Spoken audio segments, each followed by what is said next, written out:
So just to recap what we've been doing, we've been looking at describing the motion of objects in terms of the energy involved, the work done by forces acting on the object, being translated into changes of kinetic energy of the object.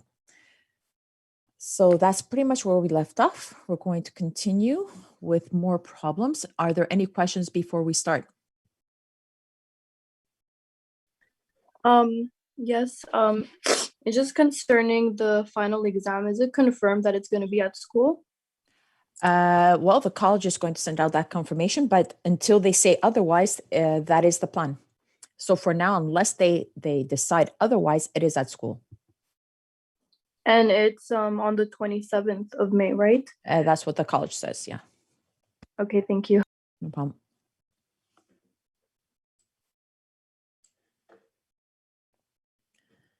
Okay. So let me just start sharing screen here.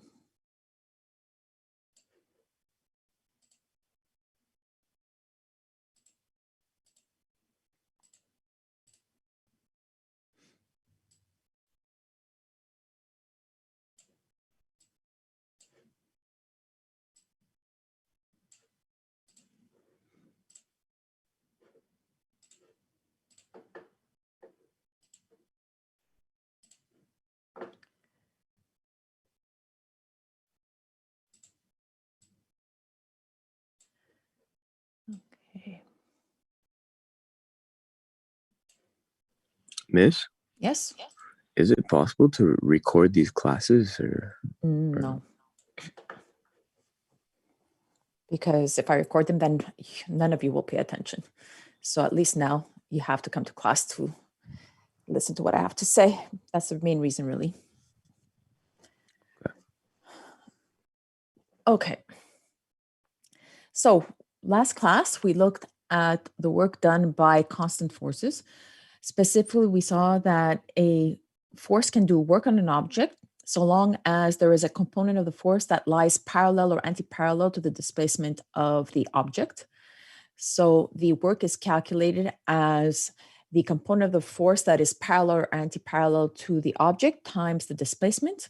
That's one definition, a practical definition. The other way of writing the work done is as the magnitude of the force, the magnitude of the displacement, cosine the angle between the two. Or you can write it as the x component of the force times the x component of displacement plus the y component of the force times the y component of displacement. In this case, for both of these cases, remember, this is the magnitude and a magnitude. The sign, whether the work is positive or negative, will come from the cosine. Cosine can be positive or negative. Here, you must include the plus or minus signs and the plus and minus signs that go with the components. When you use this definition here, because the other definition is to use that one, you must insert the correct sign. So the work is positive if the component of the force that is parallel to the displacement is in the same direction. In other words, it is indeed parallel. Or the work is negative if the component of the force that is parallel to the displacement is actually anti-parallel in the opposite direction. So now, we can use these definitions only when the force is constant, when the force does not change as the object is being displaced. So the force remains constant, unchanged, as the object is undergoing a displacement. If the force changes, if the force, let's say, increases or decreases as the object moves along, then you cannot use this equation as is. So you cannot use this equation as is when you have a non-constant varying force. So an example of a non-constant varying force is the spring force. Okay, so we need to know what to do with the spring force. The spring force, it is not constant throughout. You've all experienced springs. When you stretch a spring and you release it, it has maximum force when you release the spring. And then as it, let's say, unstretches and goes back to its original length, the force decreases. So you start off with a very large force at the start and end up with a zero force when the spring reaches its natural length. So in those cases, we have a way of calculating the work done specifically. In general, if it's not just a spring force, but if it's any non-constant force, the first thing that we can do is plot a graph of the situation. So we can plot a graph of the force and the displacement of the object. So if the force acts in the x direction and the object is being displaced in the x direction, and let's say it has this sort of pattern, doesn't matter what pattern it has really. One way of determining the work done by this non-constant force is by looking at the area under the curve. So the area that the curve makes, the graph makes with the horizontal axis. So in this case, this area here is a positive area because it's above the x-axis. And this area here is a negative area. So that's a positive area. And this one's a negative area. So in this case, this positive area means you have positive work. In this case, you have negative work. So if you want to find the total work done from initial to final position, you must add this area and this area together. And you'll be left with an overall positive or negative sign. Now, if these two areas are equal, then the work done will be 0.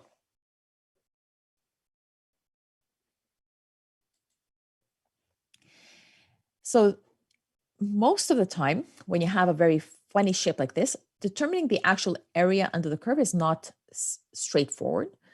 And so it would involve calculus, or it would involve some sort of approximation, fancy approximations, let's say.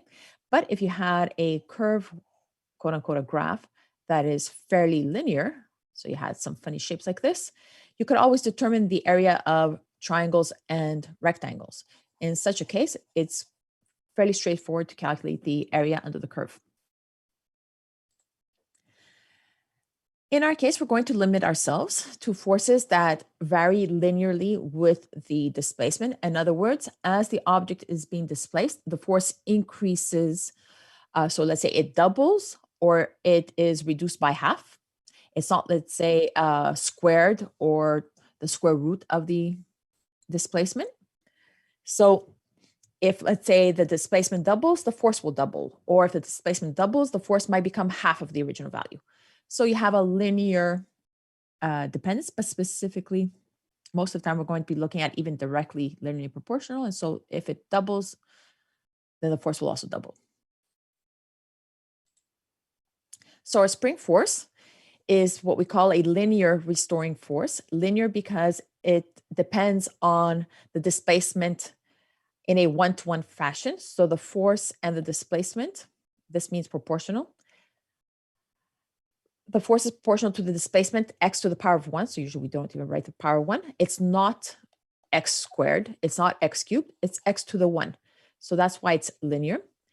It's a restoring force because when you have a spring attached to, let's say, a mass, and this was the original length of the spring. So let's call this the 0 position, the equilibrium position. We've stretched the spring. This spring is a restoring force. Why? Because it's going to exert a force in this direction to bring the spring back to its original position, which is the equilibrium position. So whether you stretch the spring or you compress the spring, this was again the equilibrium position. In this case, the spring force always points towards equilibrium because it's always a restoring force trying to restore the spring back to its equilibrium, non-stretched, non-compressed length.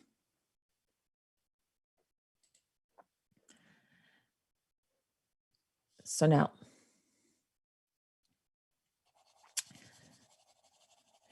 the key thing is that we do have a 0 position. The 0 position is the equilibrium position. So that is our 0 reference position. The equilibrium position is the position we said where the spring is neither compressed, neither stretched. So if it's neither compressed, neither stretched, there is no force being exerted on the object that is attached to the spring. And so the spring force, when the spring is in its equilibrium position, its unstretched, uncompressed length, the force of the spring is equal to 0.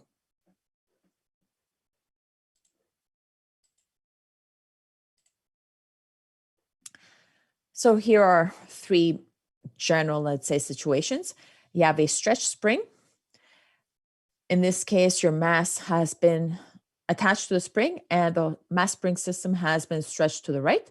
The spring force is always going to be in the opposite direction of the stretch. So if you're stretching towards the right, the spring force is going to act towards the left to restore the equilibrium position. So there's a force in this position and this location towards the left, bringing the mass back to the equilibrium position. Here, the spring is in its natural length. It's neither compressed nor stretched, but it has enough momentum that it would go past compressing the spring. And let's say forget this arrow just for now, and we'll go back to this example. The mass now is moving in this direction. If the mass is moving in this direction and the spring is being compressed in this direction, in what direction is the spring force? It's always going to be opposite the displacement, always restoring equilibrium. So in this case, you have the mass that is compressed. The spring force acts in this direction, and the object is being displaced in this direction. Always the spring force points towards equilibrium. Now, what if the object is still moving, like I said, in this direction? This is our spring force. What if now it's reached its maximum compression? It's on its way back. So now it's moving in this direction. The spring force here is going to be, again, towards the equilibrium position. Now, as this is unstretching, it reaches equilibrium position, and then it goes past the equilibrium position. When it goes past the equilibrium position, okay, it's moving in this direction, and it goes past the equilibrium position, the spring force switches direction, points towards equilibrium. So no matter what, the key thing is that the spring force is what we call a restoring force. It always, always, always points towards equilibrium because it's always, always, always trying to bring the spring back to equilibrium.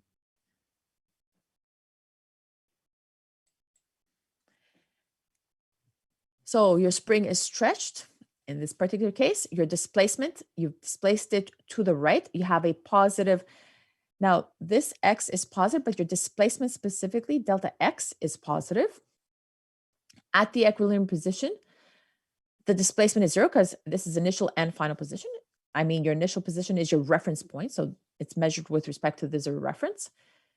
And in that last case, the object, the mass, is to the left. This is its position. So it has a negative displacement, a negative x value. And your force is positive.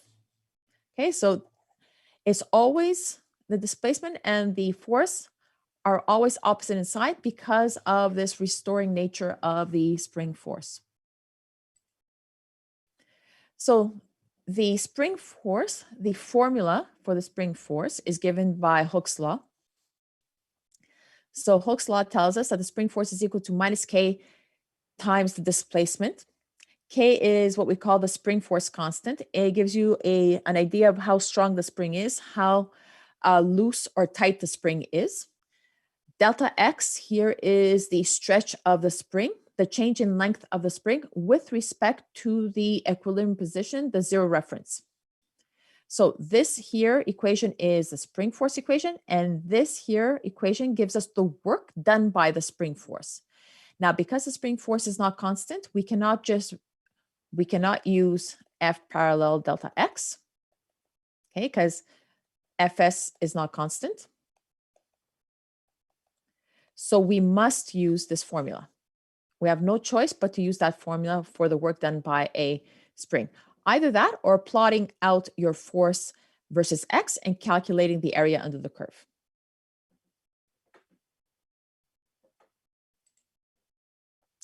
So we have our first example here.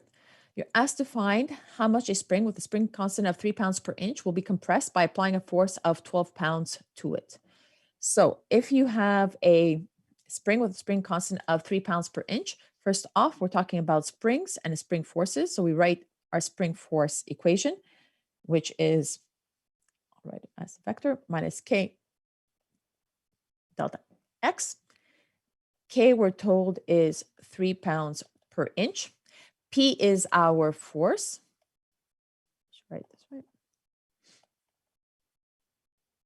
So now the force that is applied is 12 pounds. Now, what happens exactly? Because remember, this is the equation for the spring force. If you have a spring, and let's say this is the box on which you're applying the force so that you can actually apply it to the spring. Okay, so just picture you applying a force like this. P. Spring is initially in unstretched position. You're applying a force P. It's going to compress itself. That will be, actually, I'll just put it as, this is X initial. This will be X final position. Now, when you're applying this force P, we're assuming that the mass spring system here does not accelerate, okay? That you are applying a constant force so that you're doing it slowly. In which case, we now know that F net, the sum of the forces in the X, is equal to MAX. In this case, you have the pushing force on this mass, but you also have the spring force. Remember, if it ends up here and you've pushed it with P, there's a spring force acting in the opposite direction. So let me just redraw this from scratch.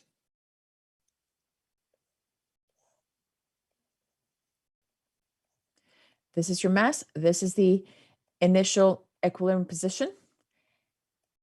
This will be the final position. That is the compressed position. When the mass is here, I have options of colors. So when the mass is in this position, you have your applied force P, but there is also the force of the spring acting on this mass in this direction. So this is the spring force, this is the applied force P. So the sum of the forces in the X direction equals MAX. You have minus P plus Fs equals mass times 0. There is no acceleration, which tells us that our spring force is equal to P. So that is key to doing this problem, is to realize that the spring force is equal and opposite to your pushing force. In which case, you're going to have, here we're being asked to find by how much is the spring compressed. So we have this equation here. Now, if we're working with magnitudes, because we just want the amount, we don't really care about direction. Our Fs, we said, is P. This is just going to be K, and our delta X going to be just a magnitude. We have P, we have K, we're looking for delta X. So delta X is going to be P over K. P is 12 pounds. K is 3 pounds per inch. And so we're going to have 4 inches. Any questions?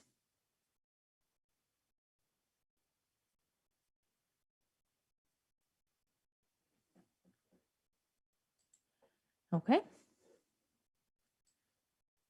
So now, I'm just going to leave that. It's already in your notes. It's pretty much the same thing. Okay, so same exact calculation, but typed up nicely. So now, in the next example from your textbook, you have a spring that is initially compressed by 50 millimeters by a force P. So you have a force P that is exerted, and you notice that the spring is compressed 50 millimeters. Now, the force P is increased by 250 newtons. And now you notice that the spring has been compressed by 150 millimeters. What is the spring constant? Okay, so you want to find out how strong is the spring. So what do we do in this case? Well, you write all the equations that you know pertaining to springs. You have your spring force equation. And what else do we have?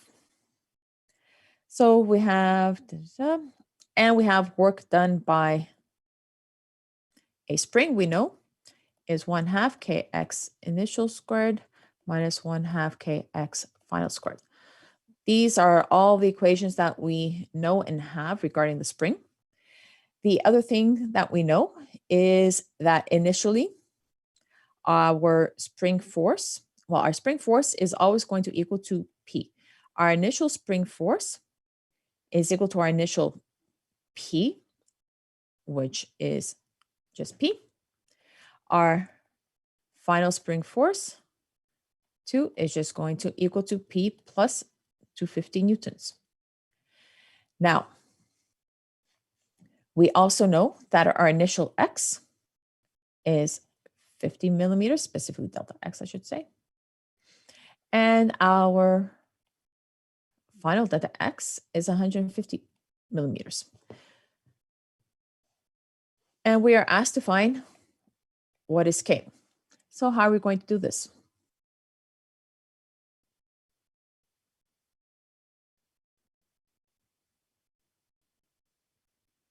First, we find the displacement.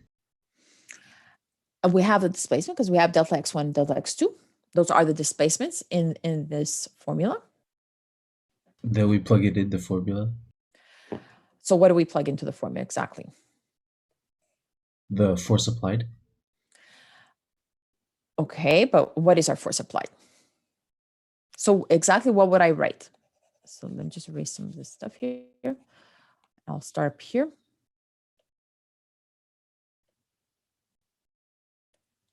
So what do I write here? What's the first thing that I write? It's all Fs, the, go ahead, yes. Fs is equal to P, so Fs is 250 Okay. equal.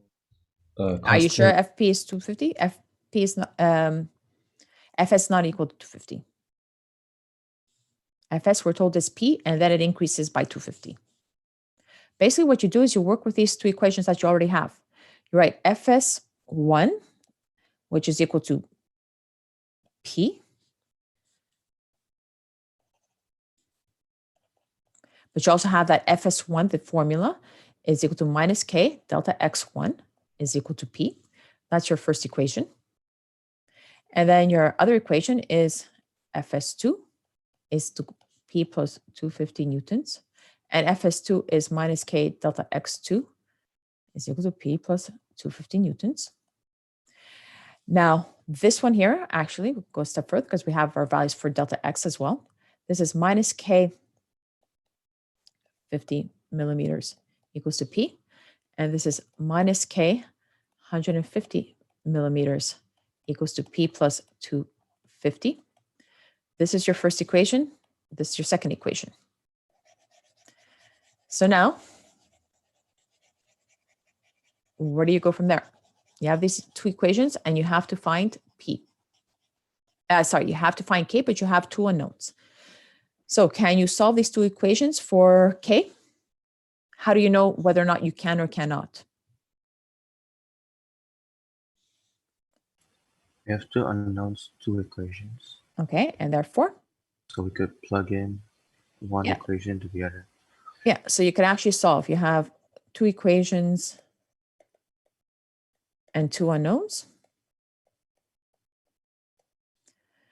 Method of substitution, or whichever method you would like. Substitution.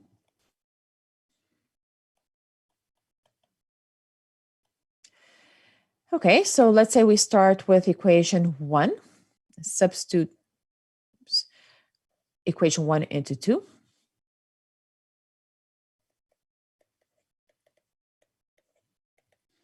So you're going to have minus K.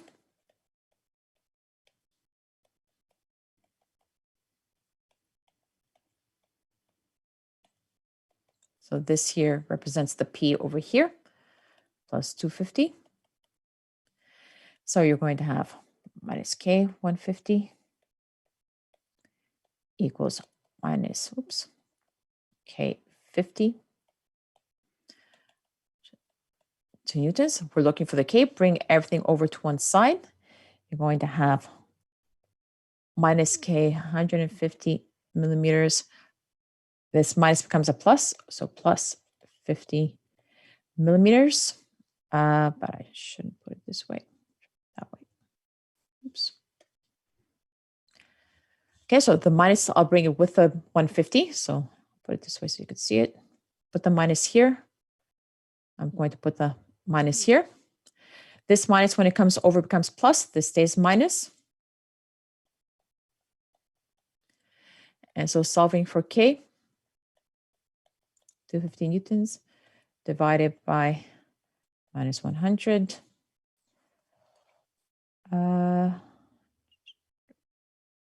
Where did I forget a minus sign somewhere?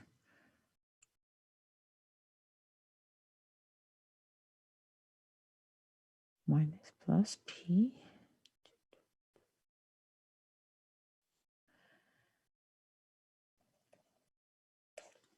Mhm. Oh, I know why. Sorry, guys. Should have just had them all absolute values since we're not using. That's why. Well, you could leave the minus signs, just put them absolute values. So that we don't have an overall minus sign because K cannot be negative. The answer is going to be correct, but it shouldn't be a negative sign. It should be a positive sign.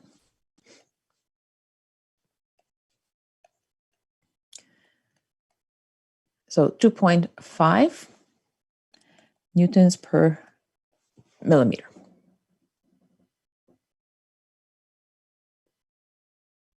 Any questions?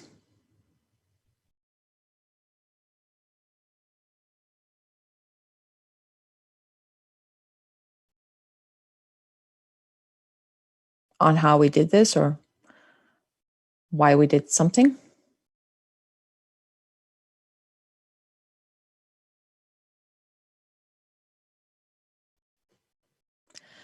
Okay. So next one. This just says the same thing here. I did have the same answer, didn't I?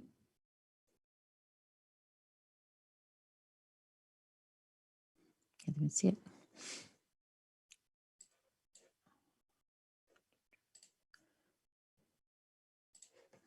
Oops.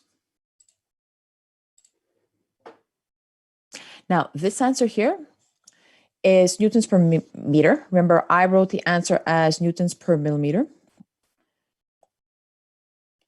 If we have to work completely in SI, you would have to convert it to newtons per meter. But if you're given a choice, you could also just leave it as such. Okay, so both are the same. And all you have to do to see that one or the other is you could always do a conversion. So we have newtons per millimeter. So if you worked with millimeters and you want to convert it to SI, as opposed to, let's say, starting everything off with SI and then, oops, here, guys, there's a mistake. This should be meters, not millimeters. So in this case, if you're converting millimeters to meters, so you can either write 1,000 on the top or 1,000th on the bottom. Millimeters cancel, you multiply by 1,000, which is going to give you 2,500.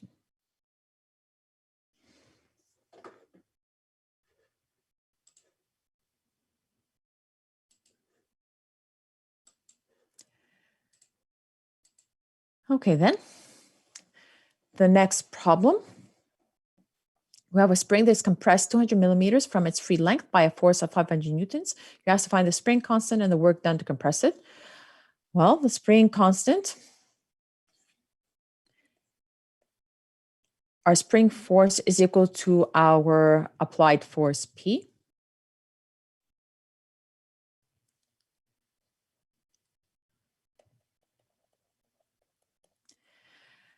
We're told that the compression is 200 millimeters, and that's it. Now we have our formulas. If we're dealing with just magnitudes, I'm going to write this like this, and you could just drop it and just write K delta X. And the work done, 1/2 kx initial squared minus 1/2 kx final squared. Now, this work done, we're going to see in the next chapter, or at the end of this chapter, is just the negative of the spring potential energy.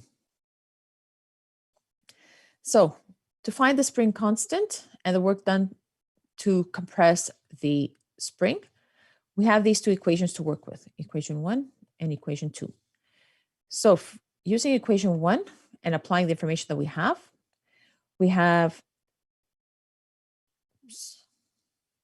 500 newtons is equal to K.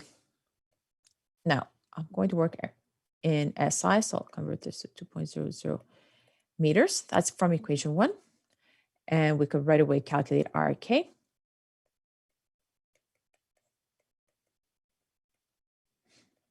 Which is going to equal to what, guys?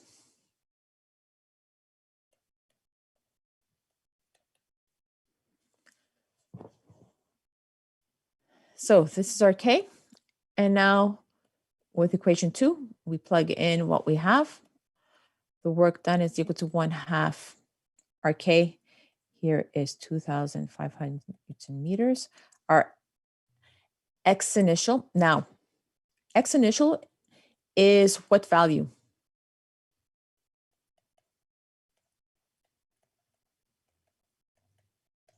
What is the X initial value? Is it 0? 0, because it's the equilibrium position.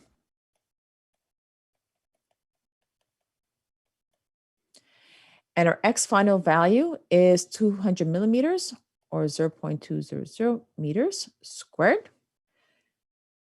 So the work done in this case is going to be what?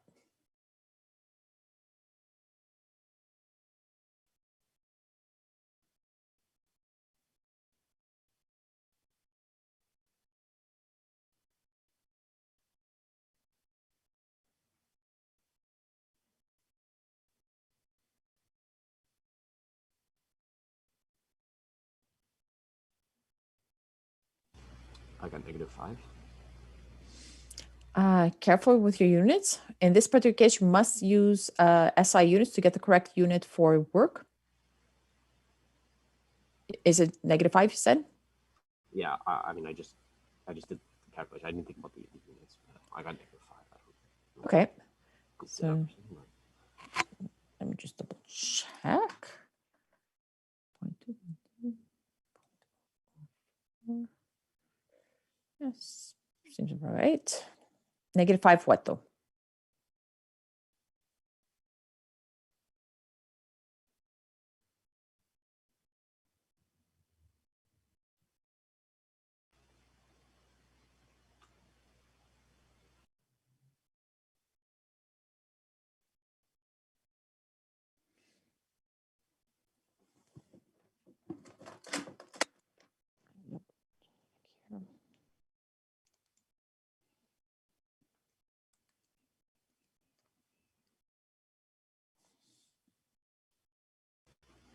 Actually, I think it's 50. Yeah. Okay. Okay, so -50 joules is our answer. So we have the spring constant and we have the work done in this case. So we have the situation where you have something like this, spring, let's say it's attached to mass where you can apply the force. It was at the equilibrium position. It got compressed. Its final position is here. Specifically, its final position is equal to minus a value of delta X. X initial is equal to X equilibrium, which is 0. That's the 0 position. And this is our applied force. This is the spring force direction. So our spring force is in this direction. The displacement is in this direction. And so the work done, if the displacement and the force are in opposite directions, we have negative work.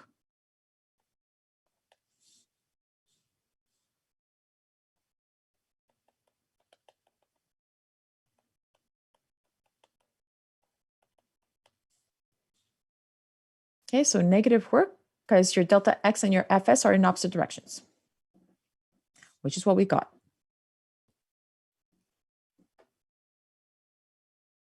Any questions?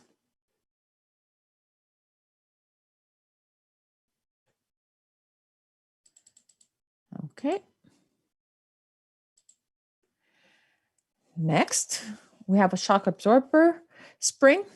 Initially at its free length, absorbs 1,800 joules of energy or 1.8 kilojoules of energy while deflecting 420 millimeters or 42 centimeters or 4.20 meters, 0.420 42 centimeters or 0.42 meters, you're asked to find the spring constant. So basically, it's a vertical like spring in most cases. Okay, so that was its initial position, got compressed. The amount that it got compressed by is 420 millimeters. The work done is 1,800 joules because that's the energy absorbed.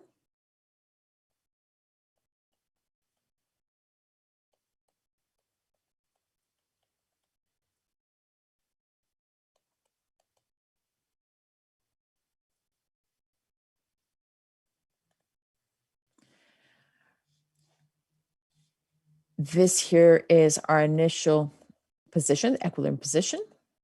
And this here is our final position. Let's find spring constant. So we have Fs is equal to K delta X. And we have that the work is equal to 1/2 K initial squared minus 1/2 K final squared. Now, we don't know F. This is all that we know. Fs, we don't know. K, we don't know. We just know X initial and X final. Specifically, let's say if we have our typical XY like this, our X final, we will write it as negative, if we like, 0.420 meters. X initial is 0. So writing what we have in these equations, what little we have. Now, remember that we're dealing with absolute values here. So we don't really care if it's a positive displacement or negative displacement. So I'm just going to specifically put in the absolute values because you may have just, decide to put your axis the other way around. You could have written that X final was positive. Okay, so it doesn't really make a difference. So we have minus 0.420 meters, which means we basically have 0.420 meters times K. That's our first equation. The second equation comes from the work. I might as well just, can I select it? Oh, I can't select it over here, so I'm just going to rewrite it.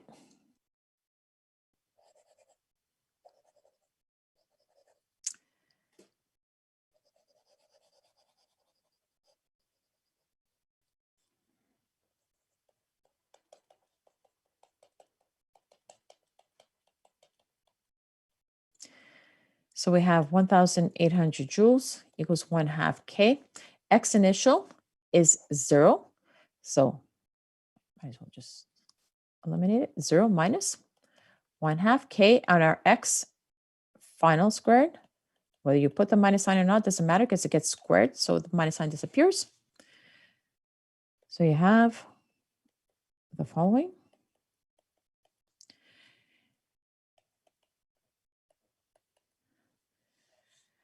And so equation 1, equation 2. From this equation here, you can solve for K. Go ahead. On our formula sheet, Mhm. the final force, the work equals final minus initial. For the work done. Yeah, the work is final first, then minus initial. No, it's not. That's not true.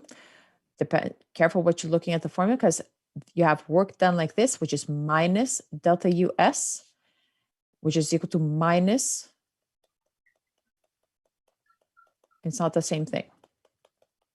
If you're looking at this part here, yes, but you have an overall minus sign, which makes it the other way around. Okay. Okay. Because it's a spring, so it's like. Yeah, we're going to see its relationship with the potential energy in just a second. So in this case, our K value. Now, as you can see here, the energy is absorbed. We didn't put a plus or minus sign to the energy, whether it's absorbed or given off.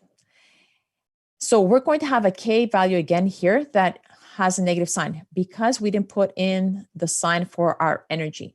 When energy is absorbed in these cases, well, it really depends on the way you set up your problem.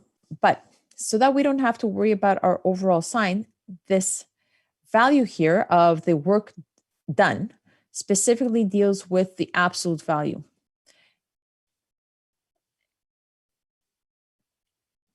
Okay, so they told us it's absorbed. You can say that, okay, absorbed is negative because the energy is going into the system, and positive being energy coming out of the system. And that will take care of our minus sign. Or you can just work with the absolute value. In other words, what is my actual numerical value of the K and numerical value of the work done, not caring whether it's positive or negative. Okay, so either you can say that absorb, energy absorbed here,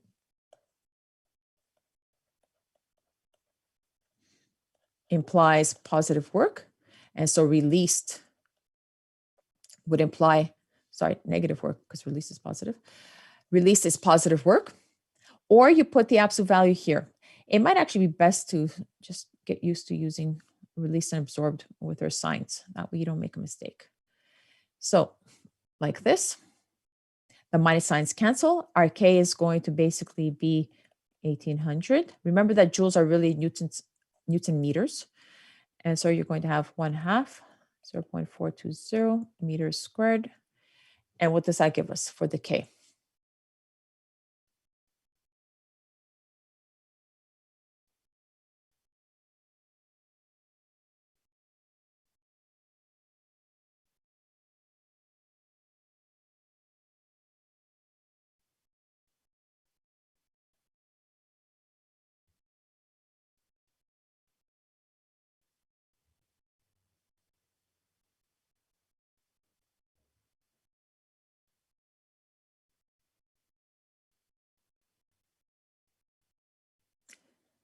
So 3,600 divided by 0.42 squared.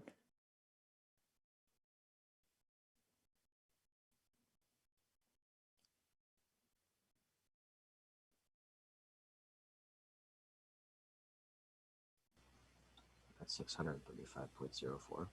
Sorry? 635.04. Okay, so 635 what?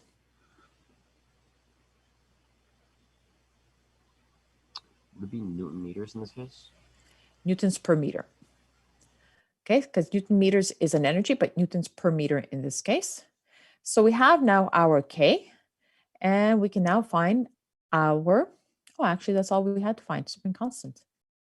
Oh, I thought we had to find the force as well. Let's say you were asked to find the force, in which case you would take this, plug it into here, and find your spring force. So if you were interested to see how much force is required to deflect this shock absorber spring, what would be the actual force in this case?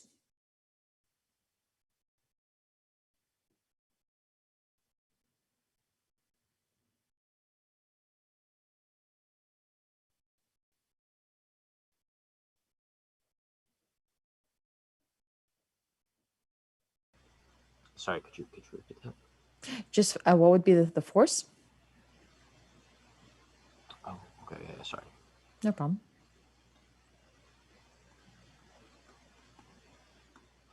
Uh, 266.7. Sorry, 206. 266.7. Unless I did. I think, yeah, I think there's much greater than that, because you have 3,600 divided by 0.42 essentially. It's going to be way greater than that. I don't know. Before we're talking about for the K. The K is bigger. The K is 1,800 divided by 1/2 0.42. Now you're multiplied by one of these 0.42, so the square disappears. So 1,800 divided by half is 3,600. 3,600 divided by 0.42 is what we're looking at, which is 8,570. 8.57 kilonewtons, which makes more sense. Usually shock absorber springs are quite tight. They Miss, require a lot of force. Miss, Yes? but if you have K as 635, why can't you just put 635 times. Unless Negative. 635 is not correct. That's what I'm saying. I have to double check that as well. Oh, Yeah, actually, no, they're not correct. Wait, I got like something really high for that. Yep. It's 20.4 Yeah, it's like 20 kilonewtons per yeah, it meter. was like 20,000. Yeah.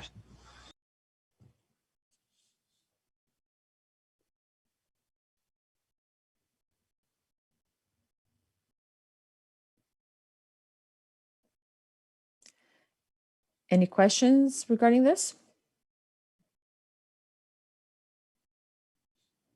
So, you might be asking, why do we really care about any of this? You might not care so much about like the energy that is absorbed specifically, though you could, if let's say this is part of a mechanism and you want to know how much work is done, you're basically looking at the force that is being exerted. So you could be looking at this problem the other way around, in that you're applying a force of 8.57 kilonewtons and you want to see what should be the spring that you use so that there is very minimal, let's say, energy transfer. Okay, you only want 1,800 joules of transfer, simply because you do not want the spring to do a lot of work. You want to minimize, let's say, the energy transfer, because you want to use it as a damper. Okay, you don't want, let's say, your car or whatever it is that is using this absorber to bounce around. And so you want to choose the correct spring constant. You want to choose the correct spring to dampen the system so that it doesn't oscillate, doesn't bounce up and down as you wish in this particular case. Now, if you want it to bounce up and down, you're going to note that you're going to have a spring constant that is very weak. And the weaker the spring force constant, the weaker the force required to create the same deflection. And so let's say you're going over a small bump in the road. A small bump in the road means a small force is being exerted, but that small force acting on a weak spring will still cause a deflection. So if your force is low and your K is low, basically what's going to happen, which we don't cover in this course, is that you also have this sort of the damping effect of the spring. So a tighter spring does not oscillate, does not spring back and forth easily. So the tighter spring basically dampens your motion. The looser spring allows for more oscillation, and so your car go up and down even on small bumps. And now, again, if you're going over, you may want to have like some sort of, you don't want it to be too tight, because then the force that is exerted is drastic. But yeah, that's about it.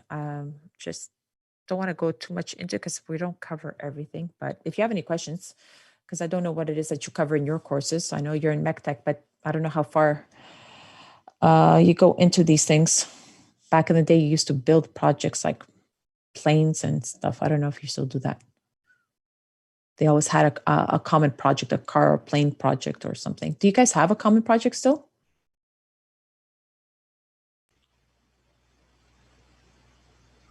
Not that I've seen. No, I think they stopped it after the last 2-3 years.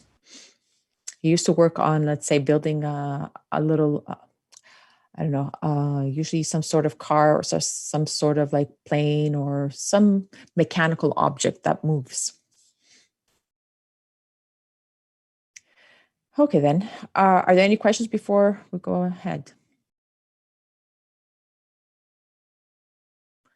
Okay. Okay, it's the same stuff pretty much, but written differently.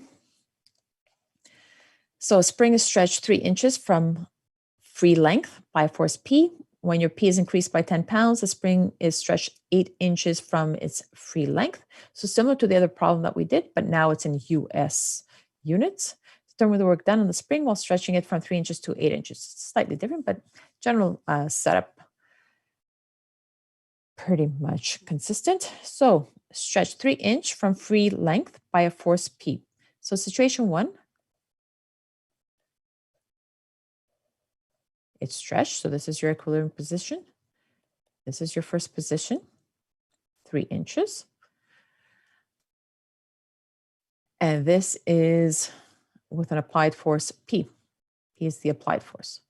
Okay, so P is the applied force. The spring force is in this direction, always towards equilibrium. That's case 1. Then you have P is increased. Still equilibrium. So P has now increased, and this is your new position. Spring is stretched 8 inches. And P is increased by 10. So you have, actually, I'll write it like this. P applies P1. So it's P1 plus 10 pounds now. This is your new spring force. This is the first spring force, the second spring force.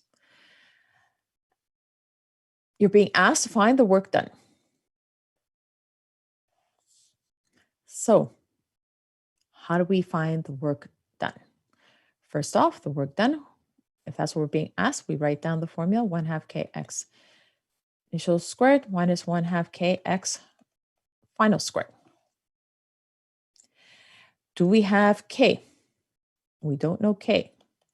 That is our problem. We have x initial. X initial is just x1, which is 3 inches. X final is x2, which is 8 inches. We don't have k. So we need to find k in order to find the work done. So how do we find k? What other information do we have?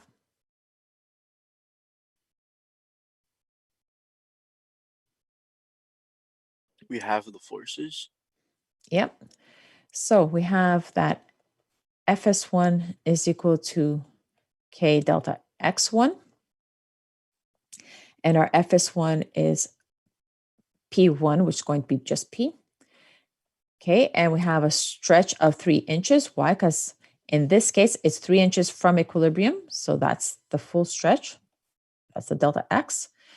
In this case, actually, I'll just write it as x1 minus x equilibrium. This is P, this is K, and this is 3 inches. First equation, Fs2, K delta x2. This is just going to be P1 plus 10 pounds. Again, x2 minus x equilibrium. P1 plus 10 pounds. P1 was just P. So P plus 10 pounds. And it's important to relate that it's the same variable so that you could solve it. And this is our x of 8 inches. That's our equation 2. So equation 1 and equation 2, 2 equations, 2 unknowns. So from equation 1, or I should say sub-equation 1 to 2,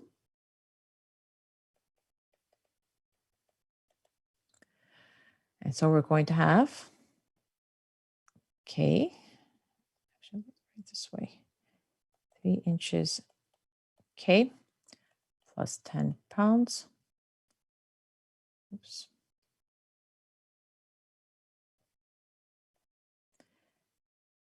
This here is this whole side on this side equals.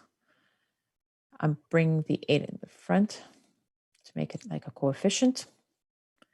So that's what we have.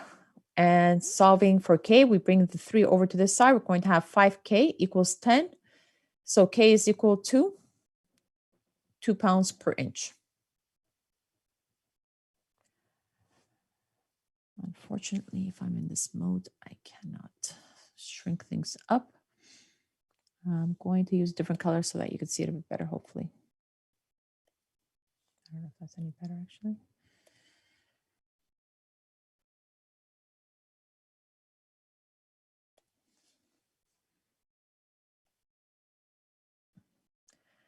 We said it's going to be 2 pounds per inch. Any questions regarding the K? Miss X, EG is XF. Oh, sorry. I said 2. I shouldn't say 2 because it's, oh no, it's right. Sorry. Sorry, say that again. X. X, EG. It's not think- EG, it's EQ. EQ for equilibrium. And it's equal to 0? Yeah, equilibrium position is the 0 position. Okay.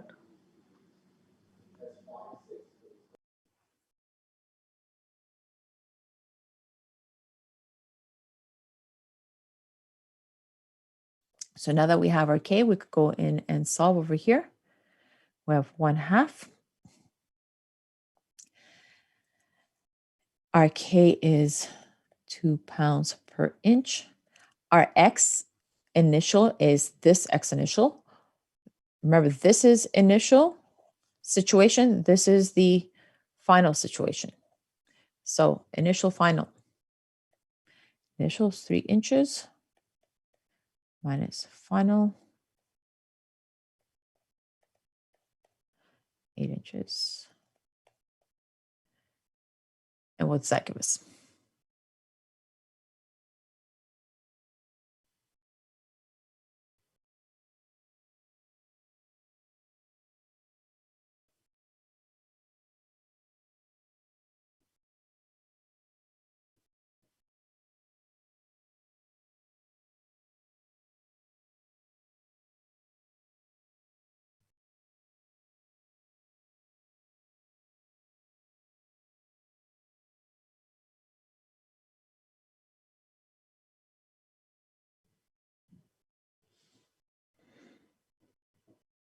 What do we get? I got negative 55. Yep. So negative 55 joules. Now, negative here makes sense. Why? Because our Fs in both cases is in this direction. Our displacement in both cases is in this direction. So Fs is in this direction. Delta X is in that direction. Opposite. Therefore, your work is negative.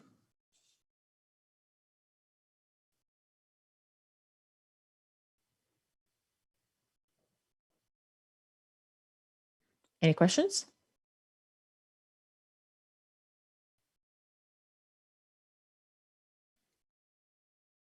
Okay, so in general, the whole thing here, the force is always to the left. The force is being applied to the right. The force, spring force to the left. The displacement, if you go from initial to final, is in this direction. Your spring force is in this direction. They're opposite, which means your work is negative, just like we have here.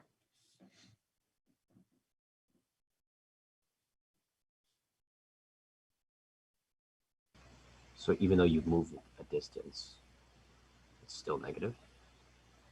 It doesn't matter because remember, we said the work done depends on whether the force is applied parallel or anti-parallel. Okay. So for example, let me just get out of this mode because this mode is a bit of an annoyance. Let me try to do this.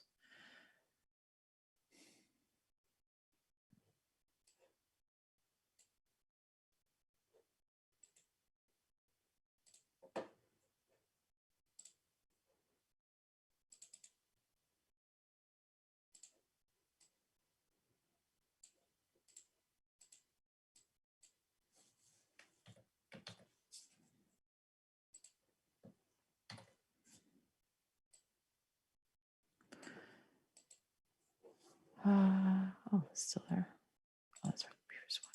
Which one are we at? Where do we go? There we go. So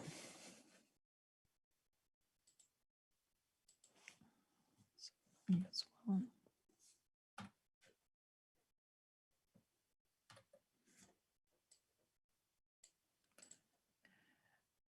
So in this case here, we solve what we solved for, but let's say I went a step further and I were to ask you the following.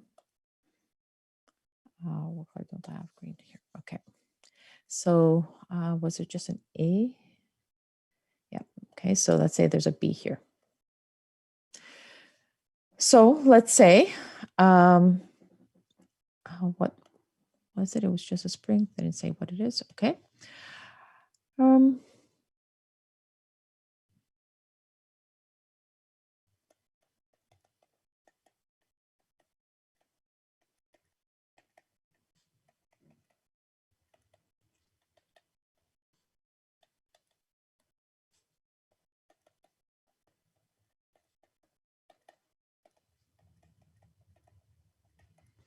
So what is the change in the speed of the block attached to the spring? And let's say the mass of the block is equal to 1.2 kilograms. So we know that the work done, the total work done on the block can change the kinetic energy of the block. In this case, the only force acting on the block is what? Now, I should say, yeah, actually, that's interesting. Oh, that could be problematic.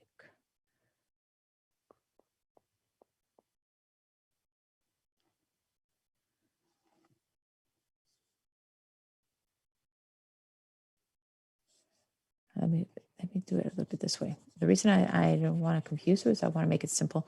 We're changing the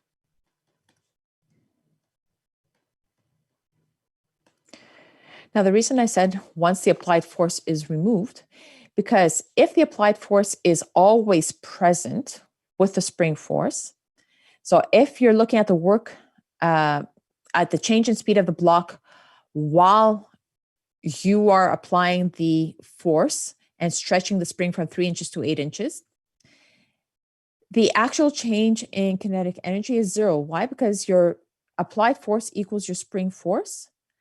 And so the two works cancel each other out. But in this case scenario here, you have your spring, you have your mass. This is the 8-inch mark. The only force, and so this means equilibrium somewhere here. The force acting on this object is only the spring force. There is no more applied force. Okay, this is only the spring force acting on it. And so now we have the situation. This is the 3-inch mark. This is still X equilibrium, and the spring force is still acting on it. So, in other words, what is the change in the speed of the block as the block moves from 8 inches to 3 inches under the influence of the spring force only? How would we find that? Well, we know that total work is equal to delta K. The total work is the work done by the spring. And the total work done by the spring in this case, we found minus 55 joules, except that it's not going to be necessarily minus 55 joules. It's going to be plus 55 joules. Why? Because the work done by the spring in going from initial to final. Initial now is 8 inches. So it's going to be plus. So 1K X initial minus 1/2 K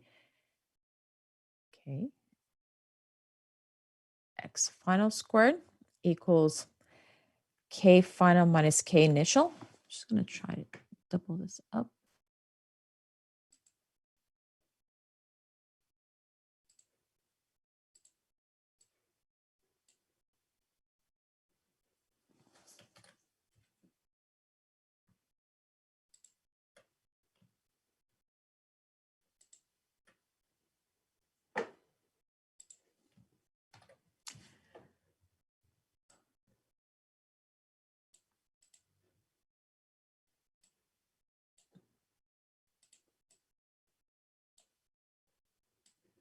Whoa, whoa, whoa, whoa, what is that?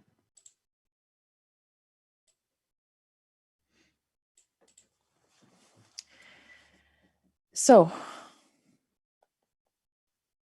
our K we said was, I think, 2 pounds per inch. Yeah. 2 pounds per inch. Our X initial now is 8 inches. We're starting here, going there. Minus 1/2, 2 pounds per inch. Our K initial, so if it's released from the 8 marks as it,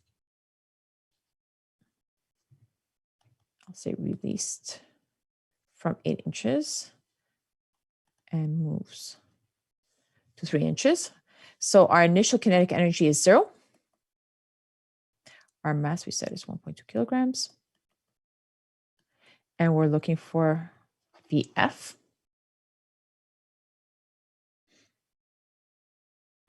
So that gives us what as the final speed, the speed of the block when it's at the 3-inch mark.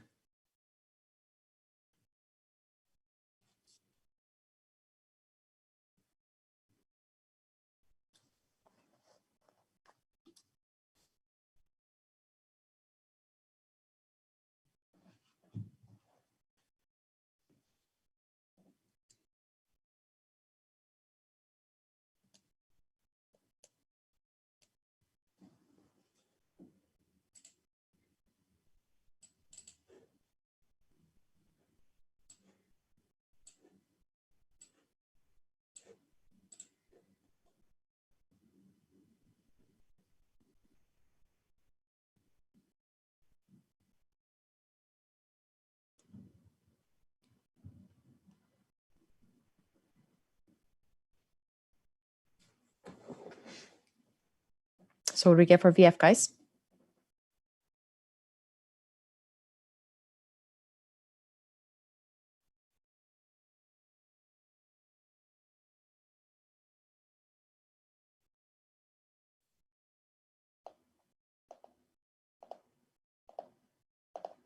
If I'm not mistaken, it's 99.49. Okay, let's see.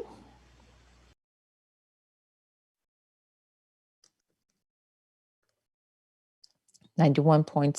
That's what I got. I don't know.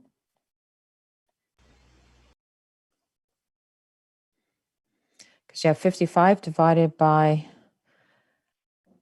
1/2 divided by 1.2. Oh, I forgot to take the square root. 9.57.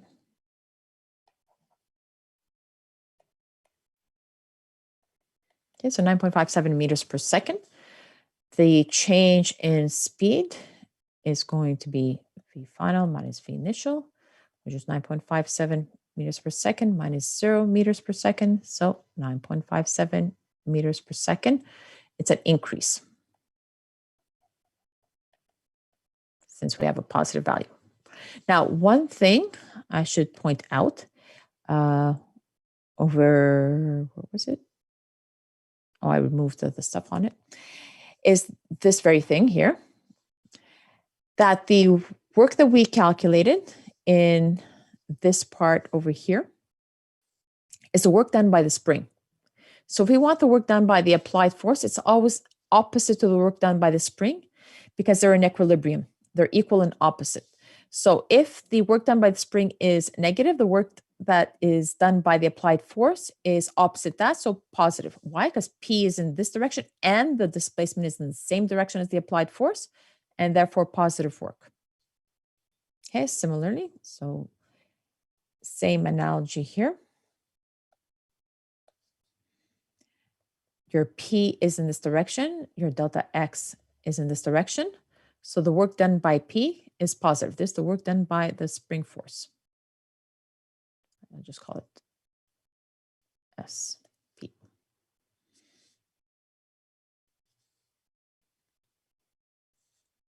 Any questions regarding this problem? Is there something that's not clear?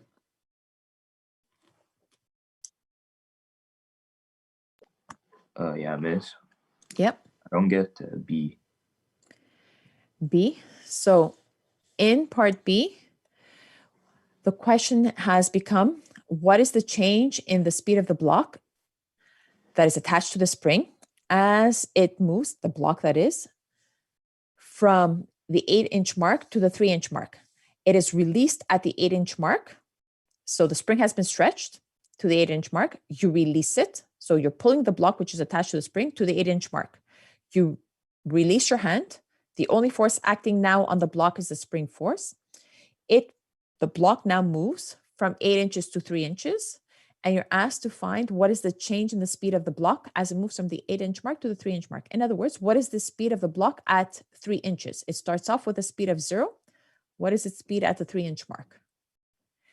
So the key thing is that we need this work equation, that the total work done on an object is related to the change in kinetic energy, since we're being asked for speed. And the total work done is the work done by all the forces acting on the object. Well, the only force acting on the object right now when you've released it is the spring force. You have normal and gravity, but normal and gravity don't do any work because they're perpendicular to the displacement. So the only force that does work is the spring force. The work done by the spring force is going to equal to delta K, and then you solve, which is what we did. But then where do you get like VF from? How do you get VF in your formula? That's the kinetic energy equation. Kinetic energy is 1/2 mv squared. Oh, it's not K. It's not the constant, no, because that's the energy. Delta K here this is kinetic energy. It's not the spring. K. No, the spring Not the same K K? is different. No, this is a capital K, this is a lower K. But also because this is the change and it's related to the work, we know that this has to be an energy.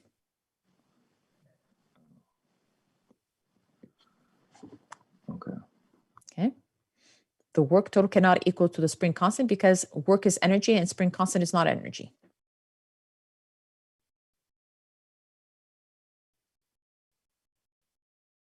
Only similar things can be equal to each other.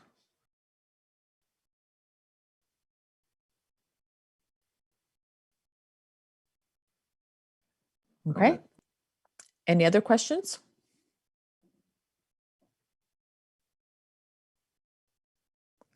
Okay, then.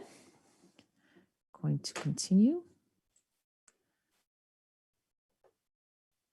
That's just the same thing here.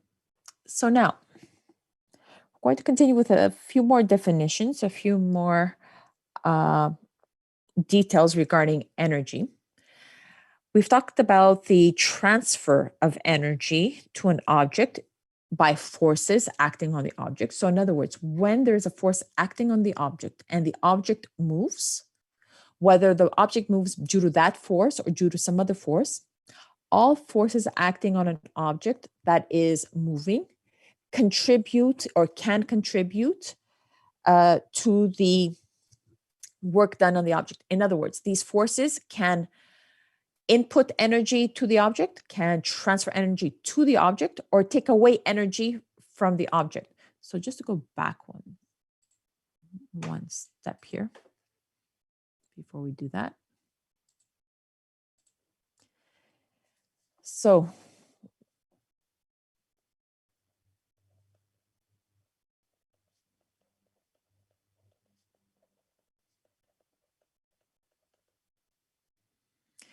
work done by forces.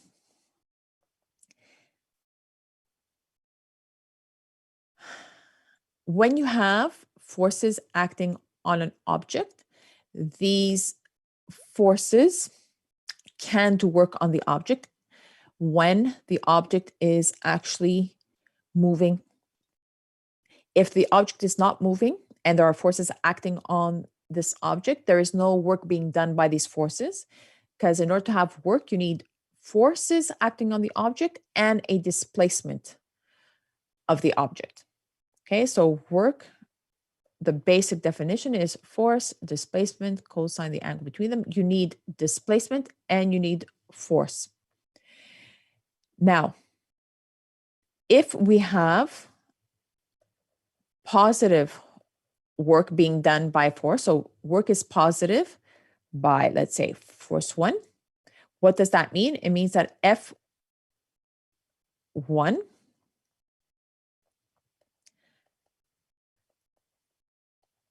acting on the object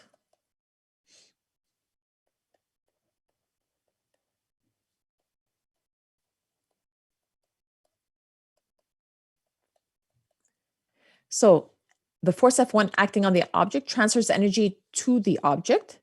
So if it's transferring energy to the object, its kinetic energy increases.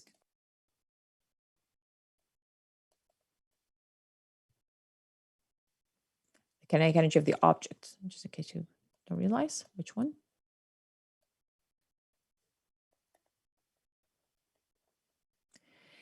If the work done, let's say by F2 instead, is negative, that means that F2 transfers energy away from the object.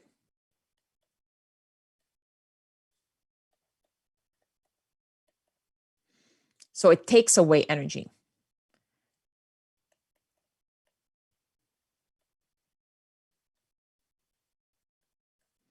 Which means that the kinetic energy of the object does what?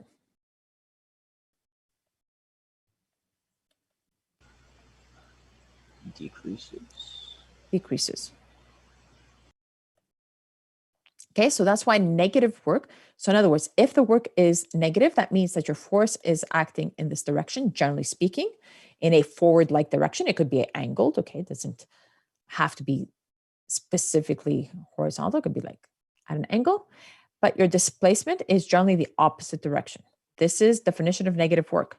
Positive work, your F, positive we said, sorry. And the delta X, same direction, opposite direction. In other words, this force here is doing positive work. Why? Because it's trying to help it in its displacement by transferring energy to it. Okay, it's forcing it in the direction of displacement. So if you're pushing in an object that is already moving in this direction, the object's going to speed up. If you are pushing on an object that is moving in this direction, you're not going to end up speeding up the object. You're going to end up slowing down the object. You're removing energy from the system because the system has to fight you. So its kinetic energy decreases.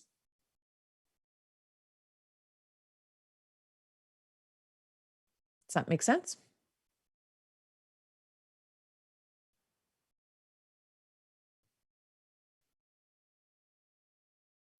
Seems pretty straightforward. Okay, so now we are going to talk about potential energy. So we have work being done by forces on an object. These works, the total sum of all the works done by all the forces acting on that one object, they change the kinetic energy, the overall kinetic energy of the object. However, we have cases where individual forces may not necessarily be changing the kinetic energy of the object, but they could be contributing to the stored potential energy of the object. Now, potential energy specifically, what does it mean? It's energy that is not being used for mechanical work at that very moment, but this potential energy has the ability to be converted into kinetic energy, converted into mechanical work. So potential energy is the ability, the potential to do work due to the position of the object. So when we're talking about gravitational potential energy, if we have, oops, my lines are so off. If we have the ground here and our object is initially here, and then we move the object here. The object here has a certain height to the ground. The object here has a different height to the ground. By virtue of its position with respect to the ground, the earth, okay, this object has a certain amount of potential energy. This object has a certain amount of gravitational potential energy. And this gravitational potential energy is due to the position, the configuration. Okay, this configuration is not the same as this one. So this configuration has a different potential energy than this one here. Similarly, if you had, for example, a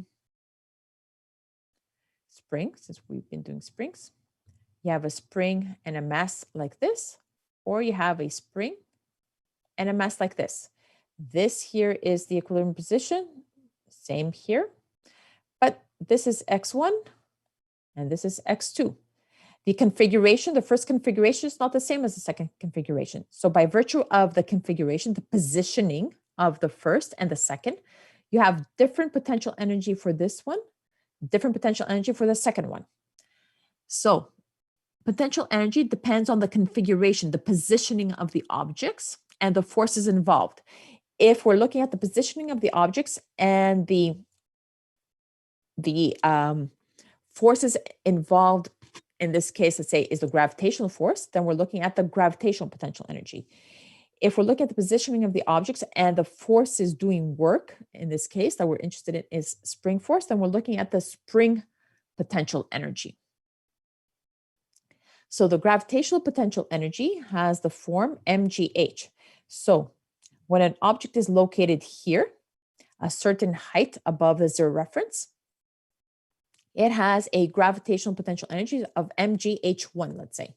When it's positioned here at position h2, its gravitational potential energy is mgh2. Now, the work done by the force of gravity in moving it from one location to the other, from one position to the other, is going to equal to minus the change in potential energy.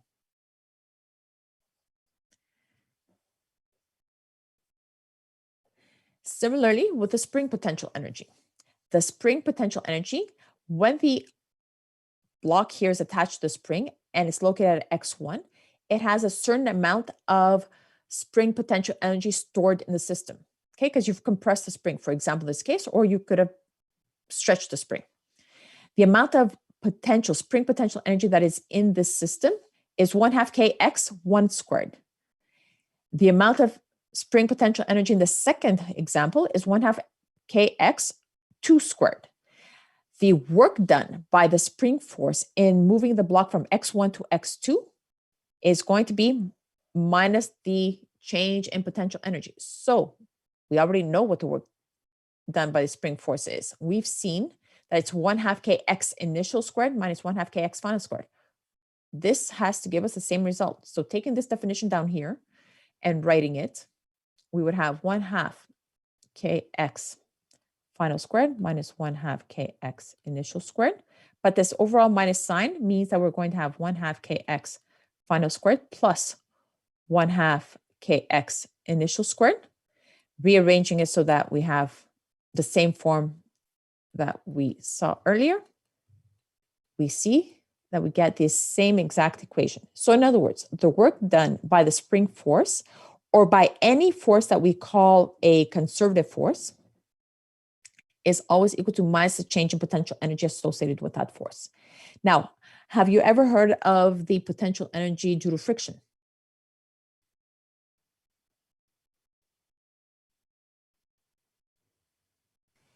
I haven't heard of it. No, because it doesn't exist, okay? Our friction force is a non-conservative force. In other words, if an object moves from position A to position B, and there's friction in this region of space, as it moves from this region of space, so from position A to position B, the work done by the force of friction is such that it always removes energy from the system, and you can never get it back. You can never recuperate it. So because our force of friction is called a non-conservative force, it doesn't depend on the initial and final position. It actually depends on the distance traveled. There's no potential energy associated with the force of friction. There's only potential energies associated with forces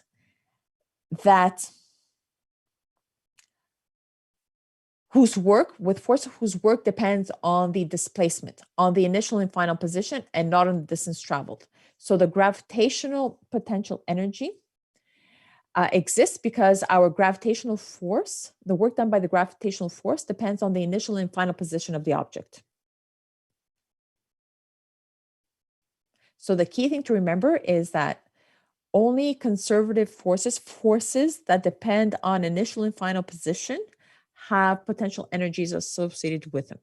Spring and gravitation are the one that we know. Friction does not have a potential energy associated with it. In other words, you cannot store energy, if you like, using friction force. Definition of kinetic energy: it's the energy that an object possesses due to its motion. So any object that moves has kinetic energy, and because it moves, it has the ability to do mechanical work. Now, our kinetic energy, we have literally the translational kinetic energy, in other words, linear kinetic energy is equal to 1/2 mv squared.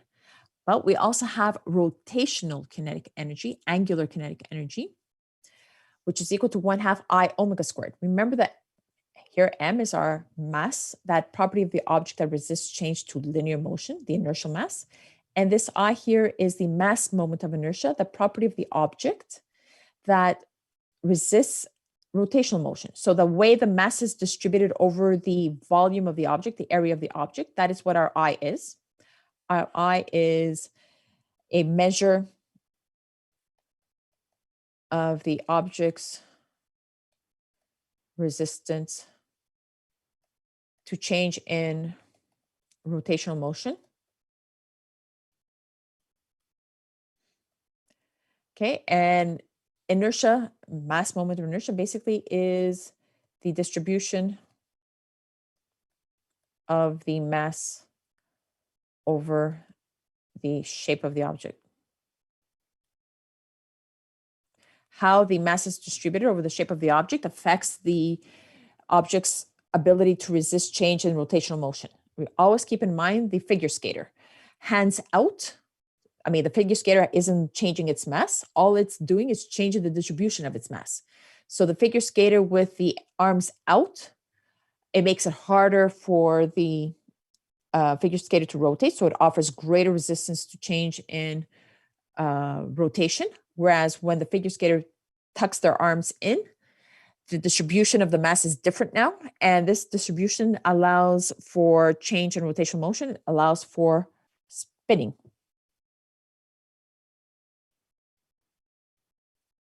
Any questions?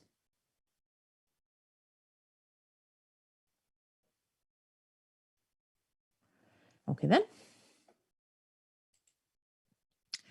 Mechanical energy. So mechanical energy basically is going to be the sum of the kinetic energy of the object and all the potential energies acting on the object. Why? Because the mechanical energy is the energy the object possesses due to its motion and all the forces acting on it, all the conservative forces acting on it that can transfer energy to or away from the object. So all the kinetic energy and all the potential energy of the system, of the object. So you have the linear, the translational, that's what T stands for, the linear kinetic energy, the angular, the rotational kinetic energy, if it's also rotating the object, plus all the potential energies. In our case, we only know gravitational and spring, but let's say you later on and go and take some sort of electricity and magnetism course, you also would have the potential energy due to the electric force. Okay, so, or the potential energy due to the magnetic force. So you would have all the potential energies associated with the conservative forces. Any questions just by the definition, regarding definitions? Okay, then. So,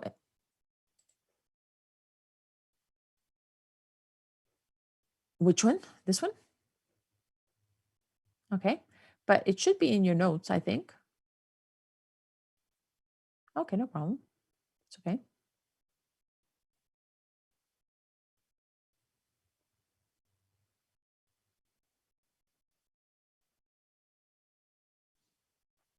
It's all good? You're welcome.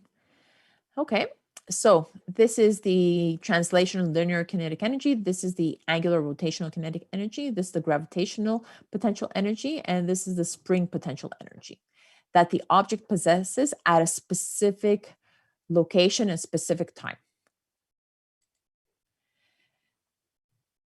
So in a system without non-conservative forces, in other words, without friction, okay, non-conservative means that the mechanical energy is not conserved. So non-conservative means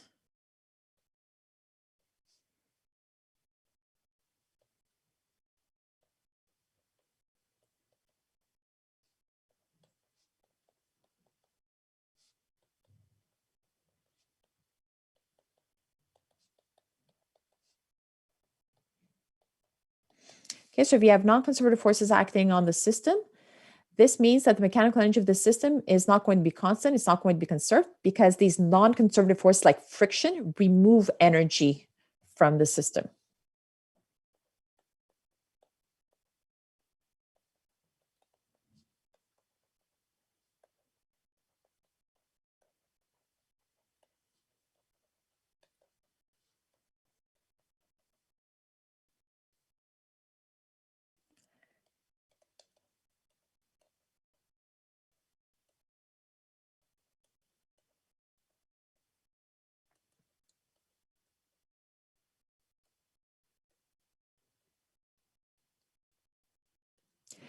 So the non-conservative force remove energy from the system and the energy cannot be retrieved to do mechanical work. In other words, for example, when you have friction acting on an object, the friction force removes energy. How do you know? Well, you could feel the bottom of the object. It's hot, which means thermal energy has been given off. You cannot recuperate that thermal energy and bring it back into the system and reverse the process. That energy has left the system.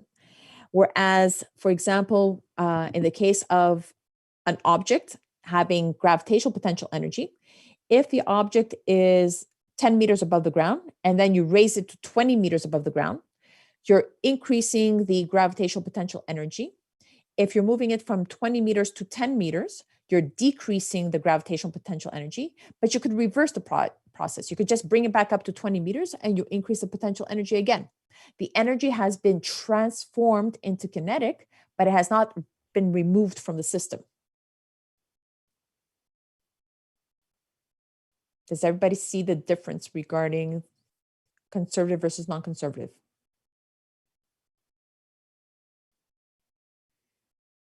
Are there any questions regarding conservative and non-conservative? Something that's not clear?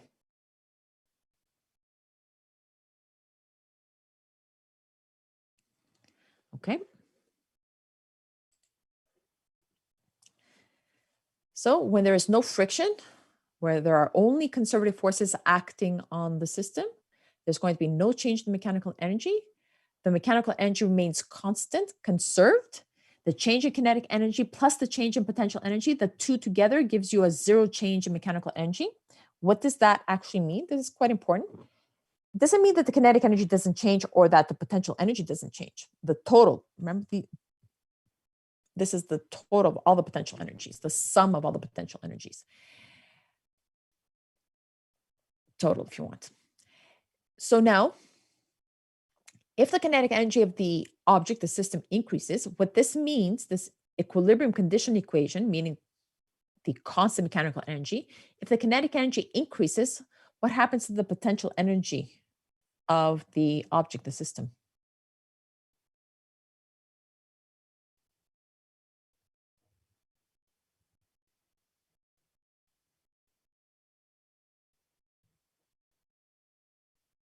Yes. Could you repeat that? If the kinetic energy increases, what happens to the potential energy in such a case?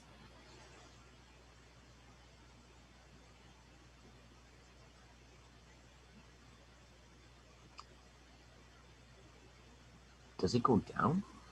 Yeah, so what this tells us is there's no change in the mechanical energy. And the mechanical energy is defined as kinetic plus potential. Changes in kinetic plus changes in potential, the two have to equal zero. So in other words, you have two bank accounts. There is no change in the sum total of your money in the two bank accounts. It doesn't mean that one bank account has an increase in value, the other one has a decrease in value. It just means that if one bank account has increase in value, the other one has decreased in value, because chances are you've transferred from one bank account to another. Okay, so the sum total money that you have in both bank accounts is not changing. The only thing that you're doing in this particular case is transferring money from one bank account to another. So as one bank account goes up, the other one goes down. That's an analogy, let's say. Okay, so the potential. Yep. So potential energy is one bank account, kinetic energy is another bank account. Okay, So if the kinetic energy goes down, potential has to go up because the total has to remain the same. That makes sense. So any change in your kinetic energy bank account has to be reflected by the equivalent change in your potential energy bank account. So if you lost $10 in your kinetic energy bank account, you have to gain $10 in your potential energy bank account to keep your balance the same. No change in the balance.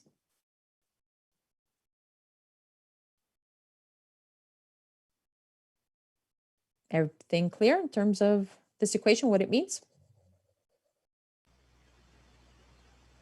Yeah, the analogy helps. Okay.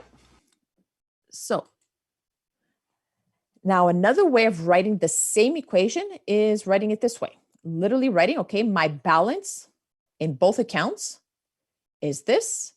My balance on Tuesday is this. My balance on Wednesday is this. There's no change to the total amount of money that I have.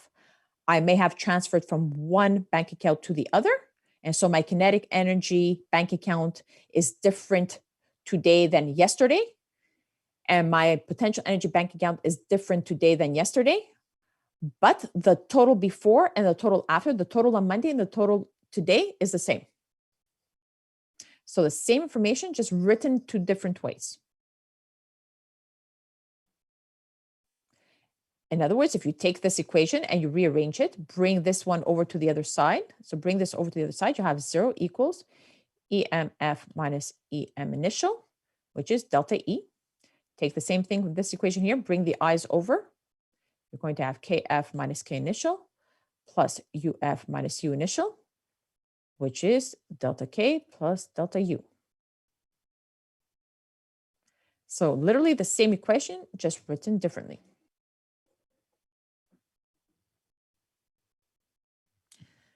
Next, if you do have friction, what happens? Well, you have to take into account the work done by friction, the energy that friction removes from the system.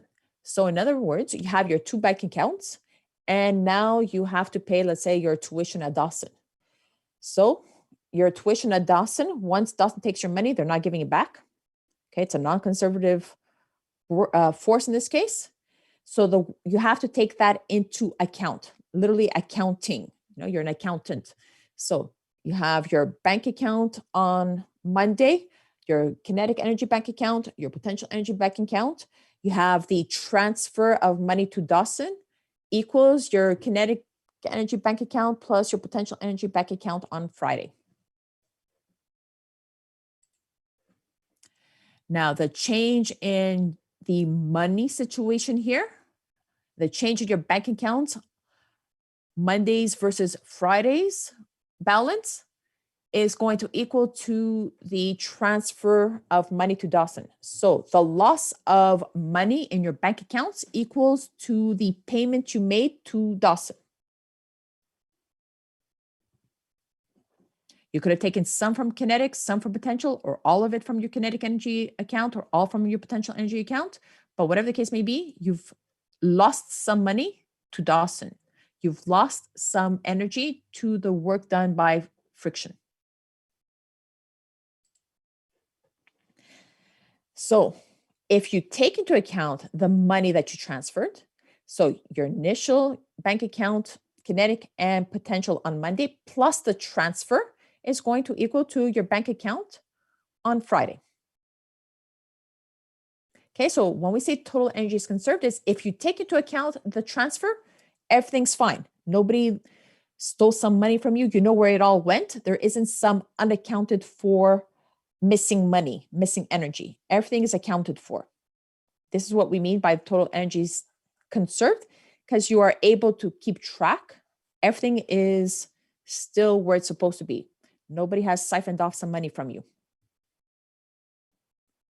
Make sense?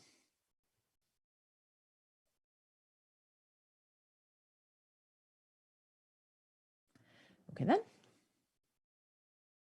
So again, these two equations are the same thing.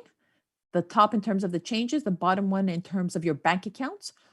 This is in terms of the balance before, balance after. Everything is still balanced if you take into account your transfer. Similarly, you're looking at the change in your balances. The change is equal to the payment you made to Dawson. So first example here.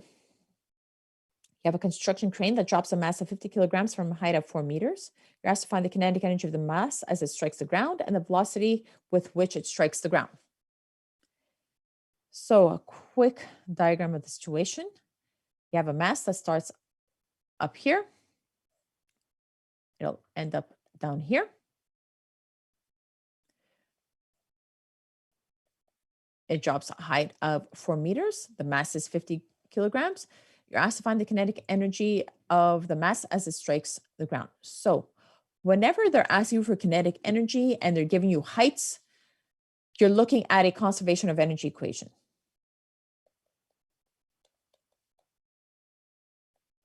Whether it's conservation of mechanical with no friction or conservation of total, doesn't matter. What I would suggest is that you use the total version and you just set the work done by friction equal to 0 if there is no friction present.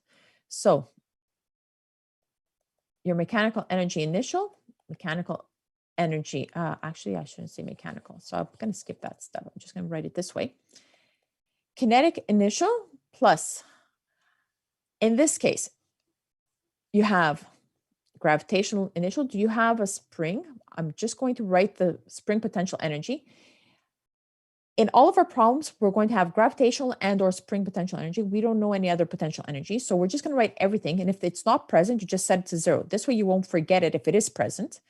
Plus the work done by friction as the object moves from initial to final position. K final plus UG final plus U spring final. This is one way of writing it. This is method 1. We'll do it with method 1 and then we'll do it with method 2. So you start off like this and you set things to 0 that are 0. So the next thing you do is go through each one of these terms. What is the kinetic energy at the start? When the object is here, its speed is what? 0. 0 because it's released from rest. So its initial kinetic energy is 0. Its gravitational potential energy, what is it? Is it 0 or not 0? Now that is a bit of a trick question in that before you can answer whether it's 0 or not 0, you have to set the 0 reference. So the 0 reference, you usually like to choose the ground. So we're going to call the ground our 0 reference. And in which case, our initial potential energy, is it 0 or not 0? Not 0. Not 0. Is there any spring involved in this problem? No. So that's 0. Is there any friction in this problem? If they don't tell you, then it's No. 0. So this is also 0. Now, our final kinetic energy, is it 0? No. No, because we're being asked for the velocity with which it hits the ground. And that's not just the only reason, but it is dropping, so it's speeding up. So it has a velocity when it hits the ground. And our gravitational potential energy at the final position at the ground level is what? 0. 0, because we said that is our 0 reference. So now we've simplified this significantly. All we have is UG initial equals K final. We put in our definition, mg h initial or y initial, however you want to write it, 1/2 mvf squared. We are looking for this. The m's cancel. And so we're going to be left with vf ghi divided by 1/2 square root. We have our g is 9.8. Our h initial is 4 meters divided by half. In other words, this is 2gh square root. So vf is equal to what?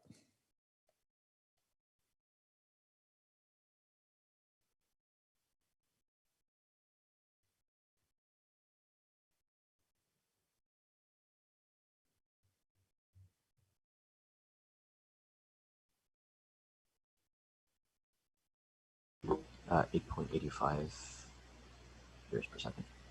85? Yeah, 8.85. Okay, 8.85. So let's say 8.9 meters per second.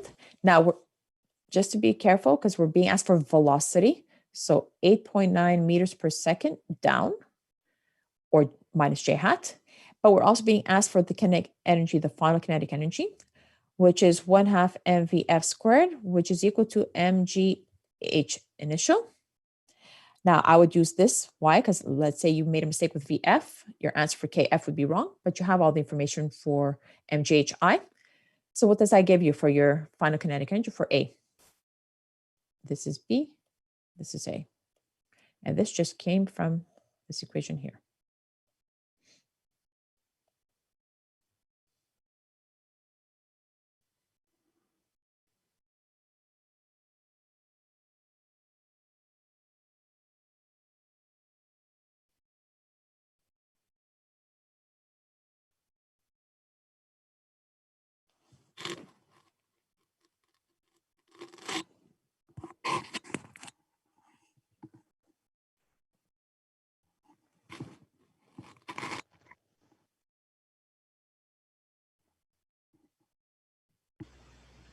I'm a little confused on what's happening with A. I was writing down something else, and then Oh, you said we're looking for KF in the Mhm. A, right?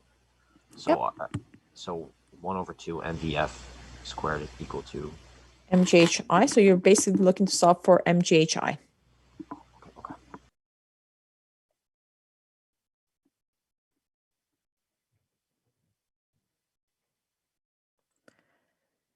So 50 kilograms times 9.8 times 4.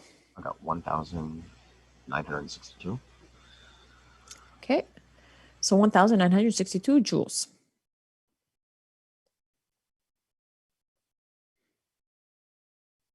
Any questions? This is method 1.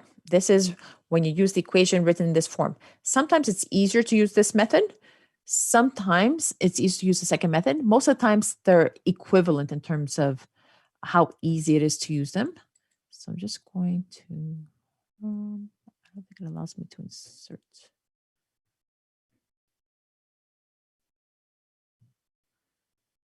No, I have to insert from here.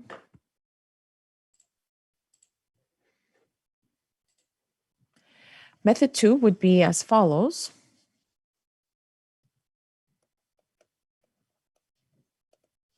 So method 2, we use delta E is equal to delta K plus delta UG plus delta U spring is equal to the work done by friction. Now, we don't have any spring, so this is 0. We don't have any friction, so this is 0. This is the work done by friction as object moves from initial to final position. So we're left with these two here.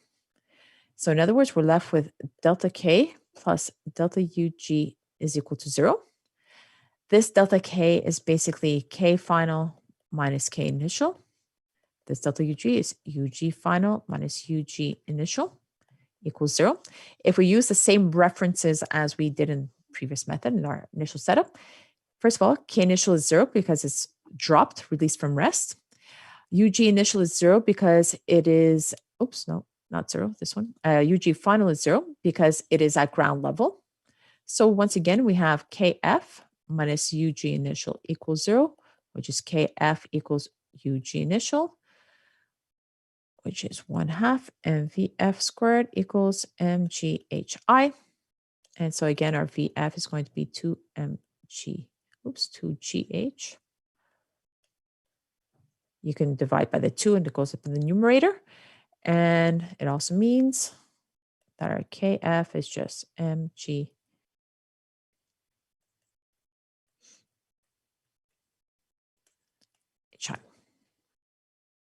So both methods yield the same answer. I don't remember what it was. 1,960, I think you said. And VF was 8.9 or I can't remember. 8.7. 8.7. Last one was 62. 1960. Okay. I'm just going to leave it for sig fig reasons. I'll put it this way. Kilojoules.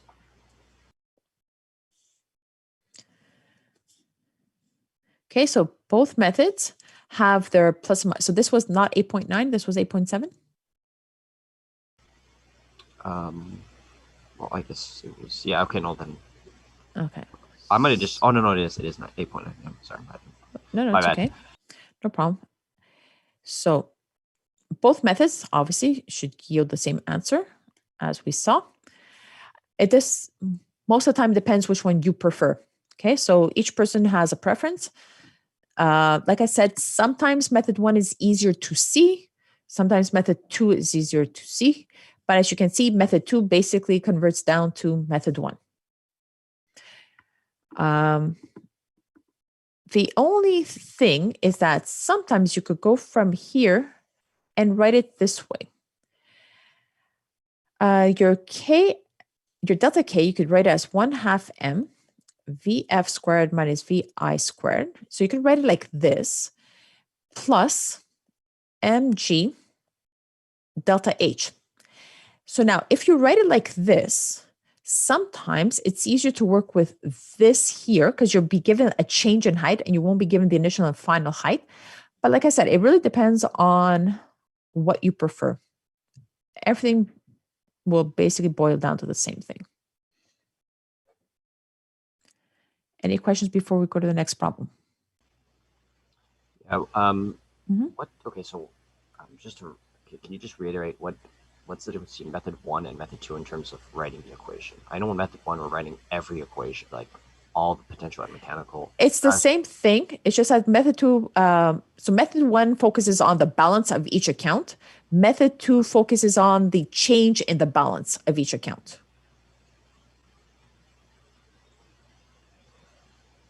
Okay. So method 1, you know how much money you have in bank account 1, bank account 2, how much money you have in your transfer payment to Dawson.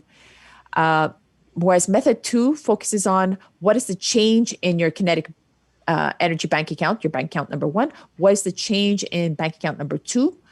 And are these changes, do they equal the transfer payment that you made to Dawson?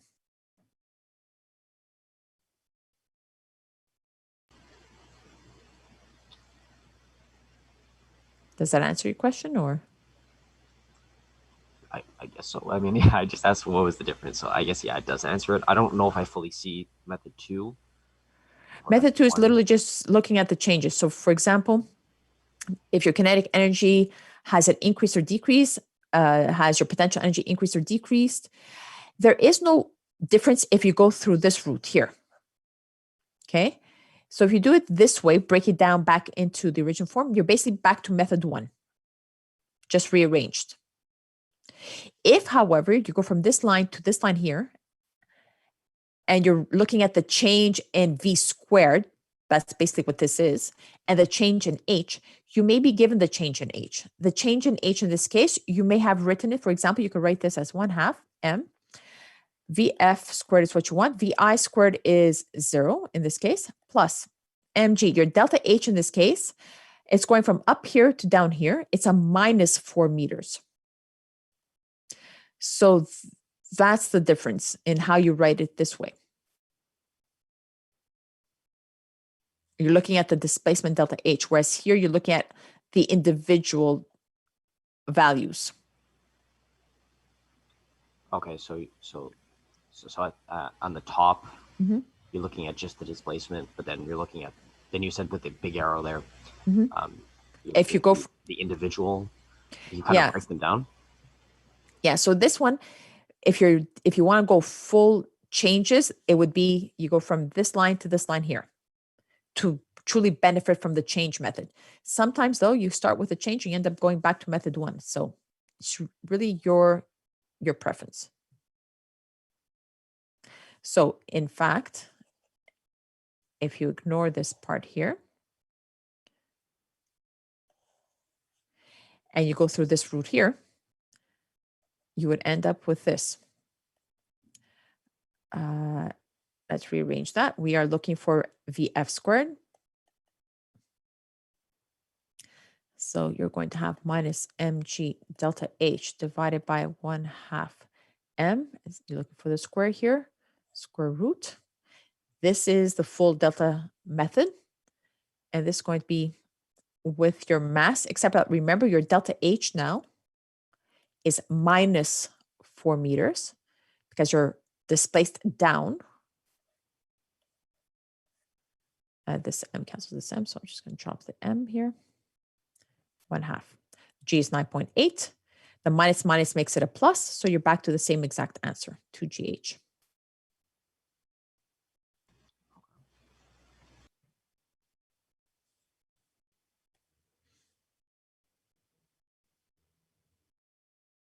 Do you see the difference now? Yeah, a little more. I think I still prefer method 1 though. I think method 1 is easier to see because you could focus on the object at specific moments in time and look at events, whereas method 2 is looking at change in events. And I think it's easier to focus on individual events and then work accordingly with the information that you have than to focus in or keep track of the changes. It's easier to see what you do have, what you don't have, and then calculate a change than to just try to keep track of changes. But like I said, it depends. So this is our next example.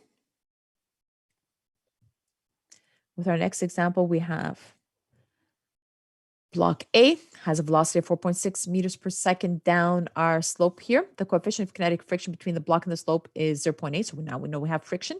How far will the block slide along the slope before stopping? So we can use two methods, conservation of energy or the work kinetic energy method that we did before. We'll start with the first one. I think I'm going to get out of this mode so that I could insert pages. Just don't want the answer there. Just 1 second, so I rearrange something here.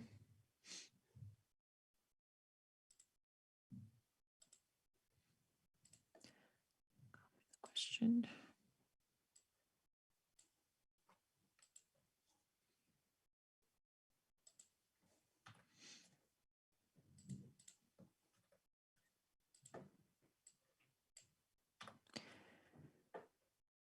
Now, the problem is done in the notes in full. I've done the actual problem using one of the methods, method 2 in part A.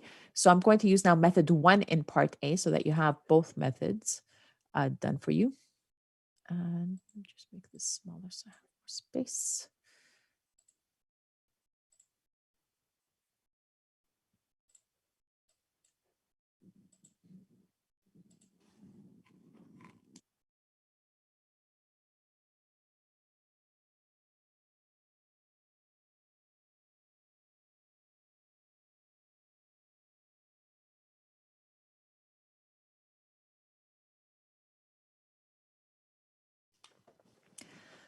Okay, so in your notes for A, method 2, done in the PowerPoint, the original PowerPoint. Okay, so we're going to do method 1 now instead. So method 1. Method 1, basically, without even really thinking, you just write it out. Kinetic energy, gravitational spring, work done by friction as the object moves from initial to final equals K final plus UG final plus U spring final. Do not put work again on the other side. Work is the transfer, okay? This is the situation, your bank account balances, this is the transfer. You're not going to transfer again at the end, okay? Transfer is once. Now, kinetic energy initial. What do we have in terms of information? We're told that it has initial velocity of 4.6 meters per second down the slope. Oh, why does it say 15 seconds? Oh, I think I changed the problem. Oh, yes, I had blocked stuff out. Didn't come out. Hold on, guys. I don't want you to use the wrong numbers here.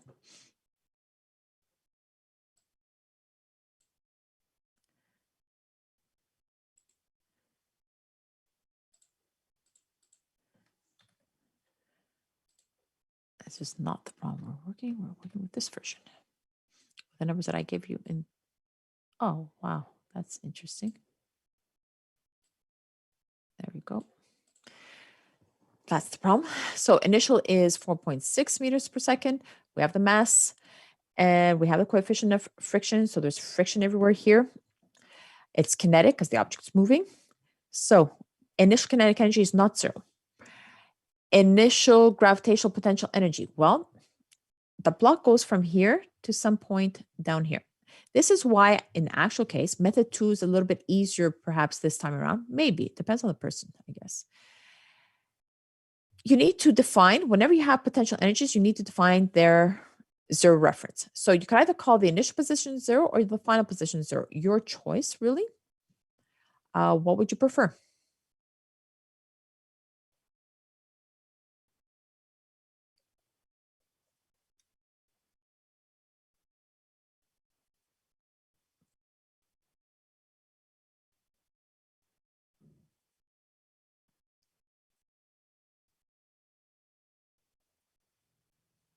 So let's say we call this final position 0. This position we don't know. Our spring, we have nothing regarding springs. K final, we're asked how far will the block slide along the slope before stopping. So it comes to a stop. This is 0. Our final gravitational potential energy is 0. We're calling that level the 0 level. So we're left with this information. 1/2 mvi squared plus mghi plus the work done by friction, which is minus fk, the distance traveled from initial to final. And all of this equal to 0. So expanding out, we have our V initial. Our H initial, we do not have. We're being asked to find basically the H initial in some respects because we are being asked to find the distance D traveled from here to here. And this D is going to be related to the H. For now, I'm just going to leave it as H. Here we're going to have Fk. Now Fk, I'm going to put it this way, is mu kn. The distance traveled is D. Now, the normal force in this case, we have a block that is on an incline. And so the normal force is going to come from Newton's second law. This is the normal. This is Fg. This angle here is going to be the same as this angle there.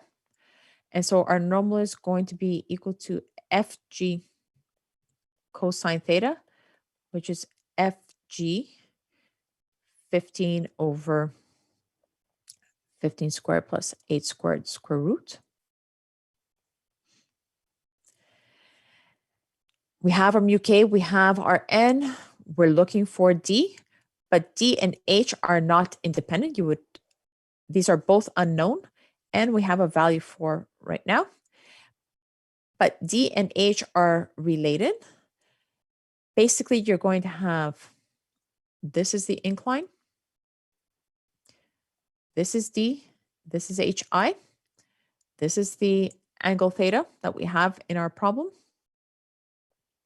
So D in this case, or H in this case, I should say, is going to equal to D sine theta, which is D 8 over 15 squared plus 8 squared square root. So making our substitutions, you're going to have 1/2 mvi squared plus mgr. H is going to be D 8 over 15 squared plus 8 squared square root minus mu k. Fg is mg. This is going to be 15 over 15 squared plus 8 squared square root times D again equal to 0. So you're basically solving for D, which is what we want, how far along the incline this object has traveled. Every other number we know, so we're going to isolate D in this case. And we're going to have D, because I don't have enough room, I'm going to do it all in one shot. You guys could try it out at home and do it in several steps.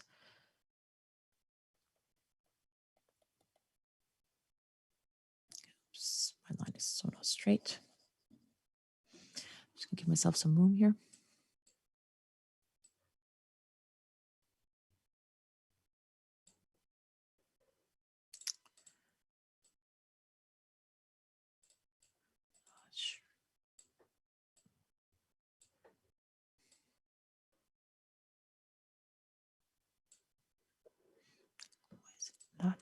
a lot or one as well.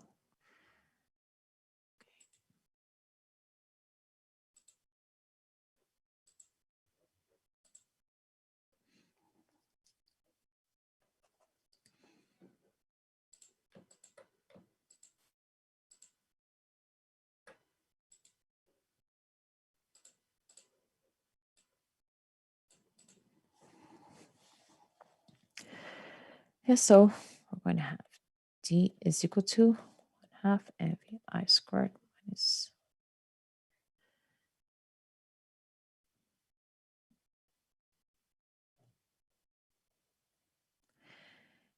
mg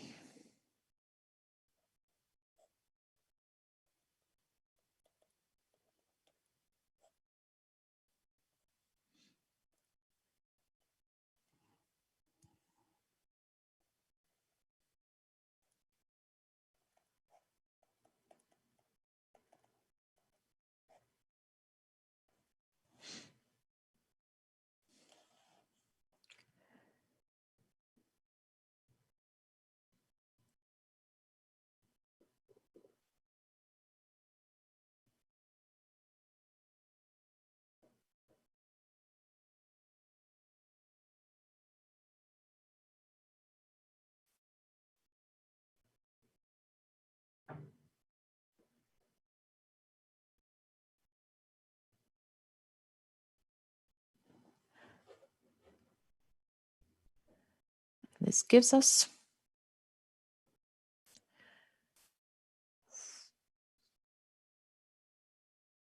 4.6 meters.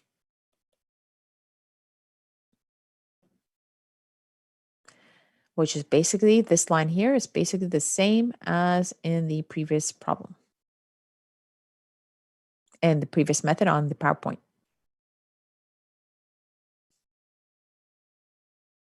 So in this particular case, method 1 is actually a little bit more straightforward than method 2. Just a little, not by much.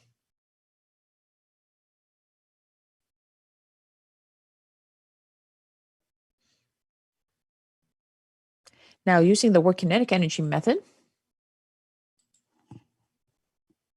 if we have time, yeah, basically just have enough time for that one.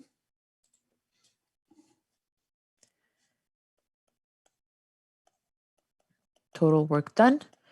Change in kinetic energy. Total work done is the work done by all the forces acting on our system, on our object. Work done by gravity, work done by the normal, work done by spring, if there is a spring, work done by friction. Change in kinetic energy. Work done by the normal is always 0. We do not have a spring force, so no work done by that. So we just basically have the work done by the gravitational force, which is minus UG. Work done by friction, which is minus FKD. And this is delta K. We're going to be looking for this D soon. This minus delta UG is minus mg delta H plus minus mu Kn times D. And this is our delta K, which is 1/2 m Vf squared minus Vi squared. Now, this is the triangle that we have here. This is our delta H. This is our D. This is our theta. Our delta H is basically D sine theta. But our delta H is minus D sine theta because it is going down. So it's minus D sine theta. And our sine theta will plug in just a second what that is. Mu K Fg cosine theta D is equal to 1/2. Now it comes to a stop. So this one is 0. Minus Vi squared. So sine theta and cosine theta using the slope that we're given. This is going to be mgd. Sine is going to be 8 over 8 squared plus 15 squared square root plus mu k mg d. And the cosine theta is going to be 15 over 8 squared plus 15 squared square root is equal to minus, oops, forgot my m here, minus 1/2 m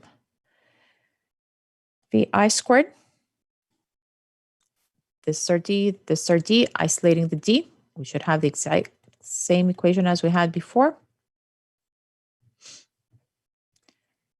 mg, 8 over 8 squared, 15 squared square root plus UK mg. Oops, I forgot my minus sign here. Explains why this is not there.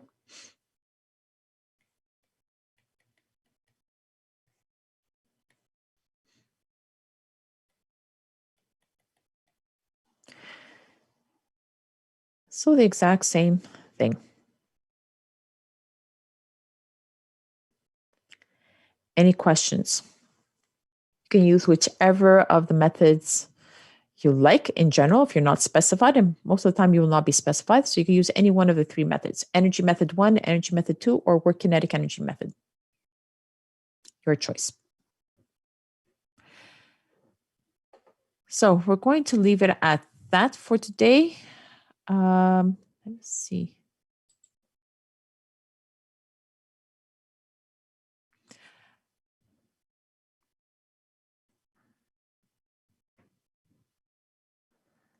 I suggest that you look at some of the problems that are coming up. We're going to be doing that on Monday. We're going to have a problem solving session. I'll do 1 or 2 problems with you. The rest, I will have like a practice sheet for you to work on Monday in class.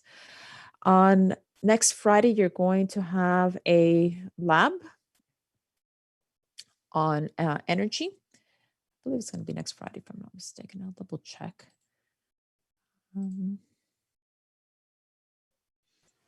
Miss, Yes. you put the lab on May 3rd.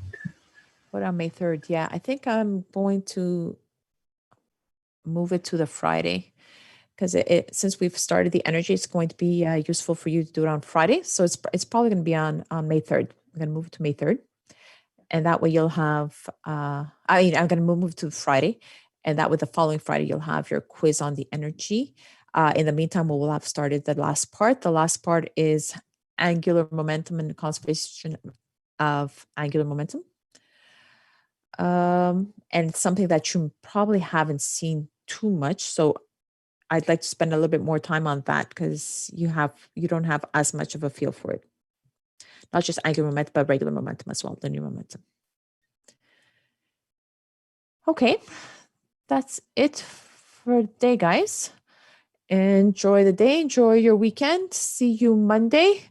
We'll do more problems. And then next Friday, you will have your lab and the following week, your quiz. Okay. Bye, Miss. Bye, guys. Have a good Bye, weekend, miss. Miss. You too. Bye. If you have any questions, just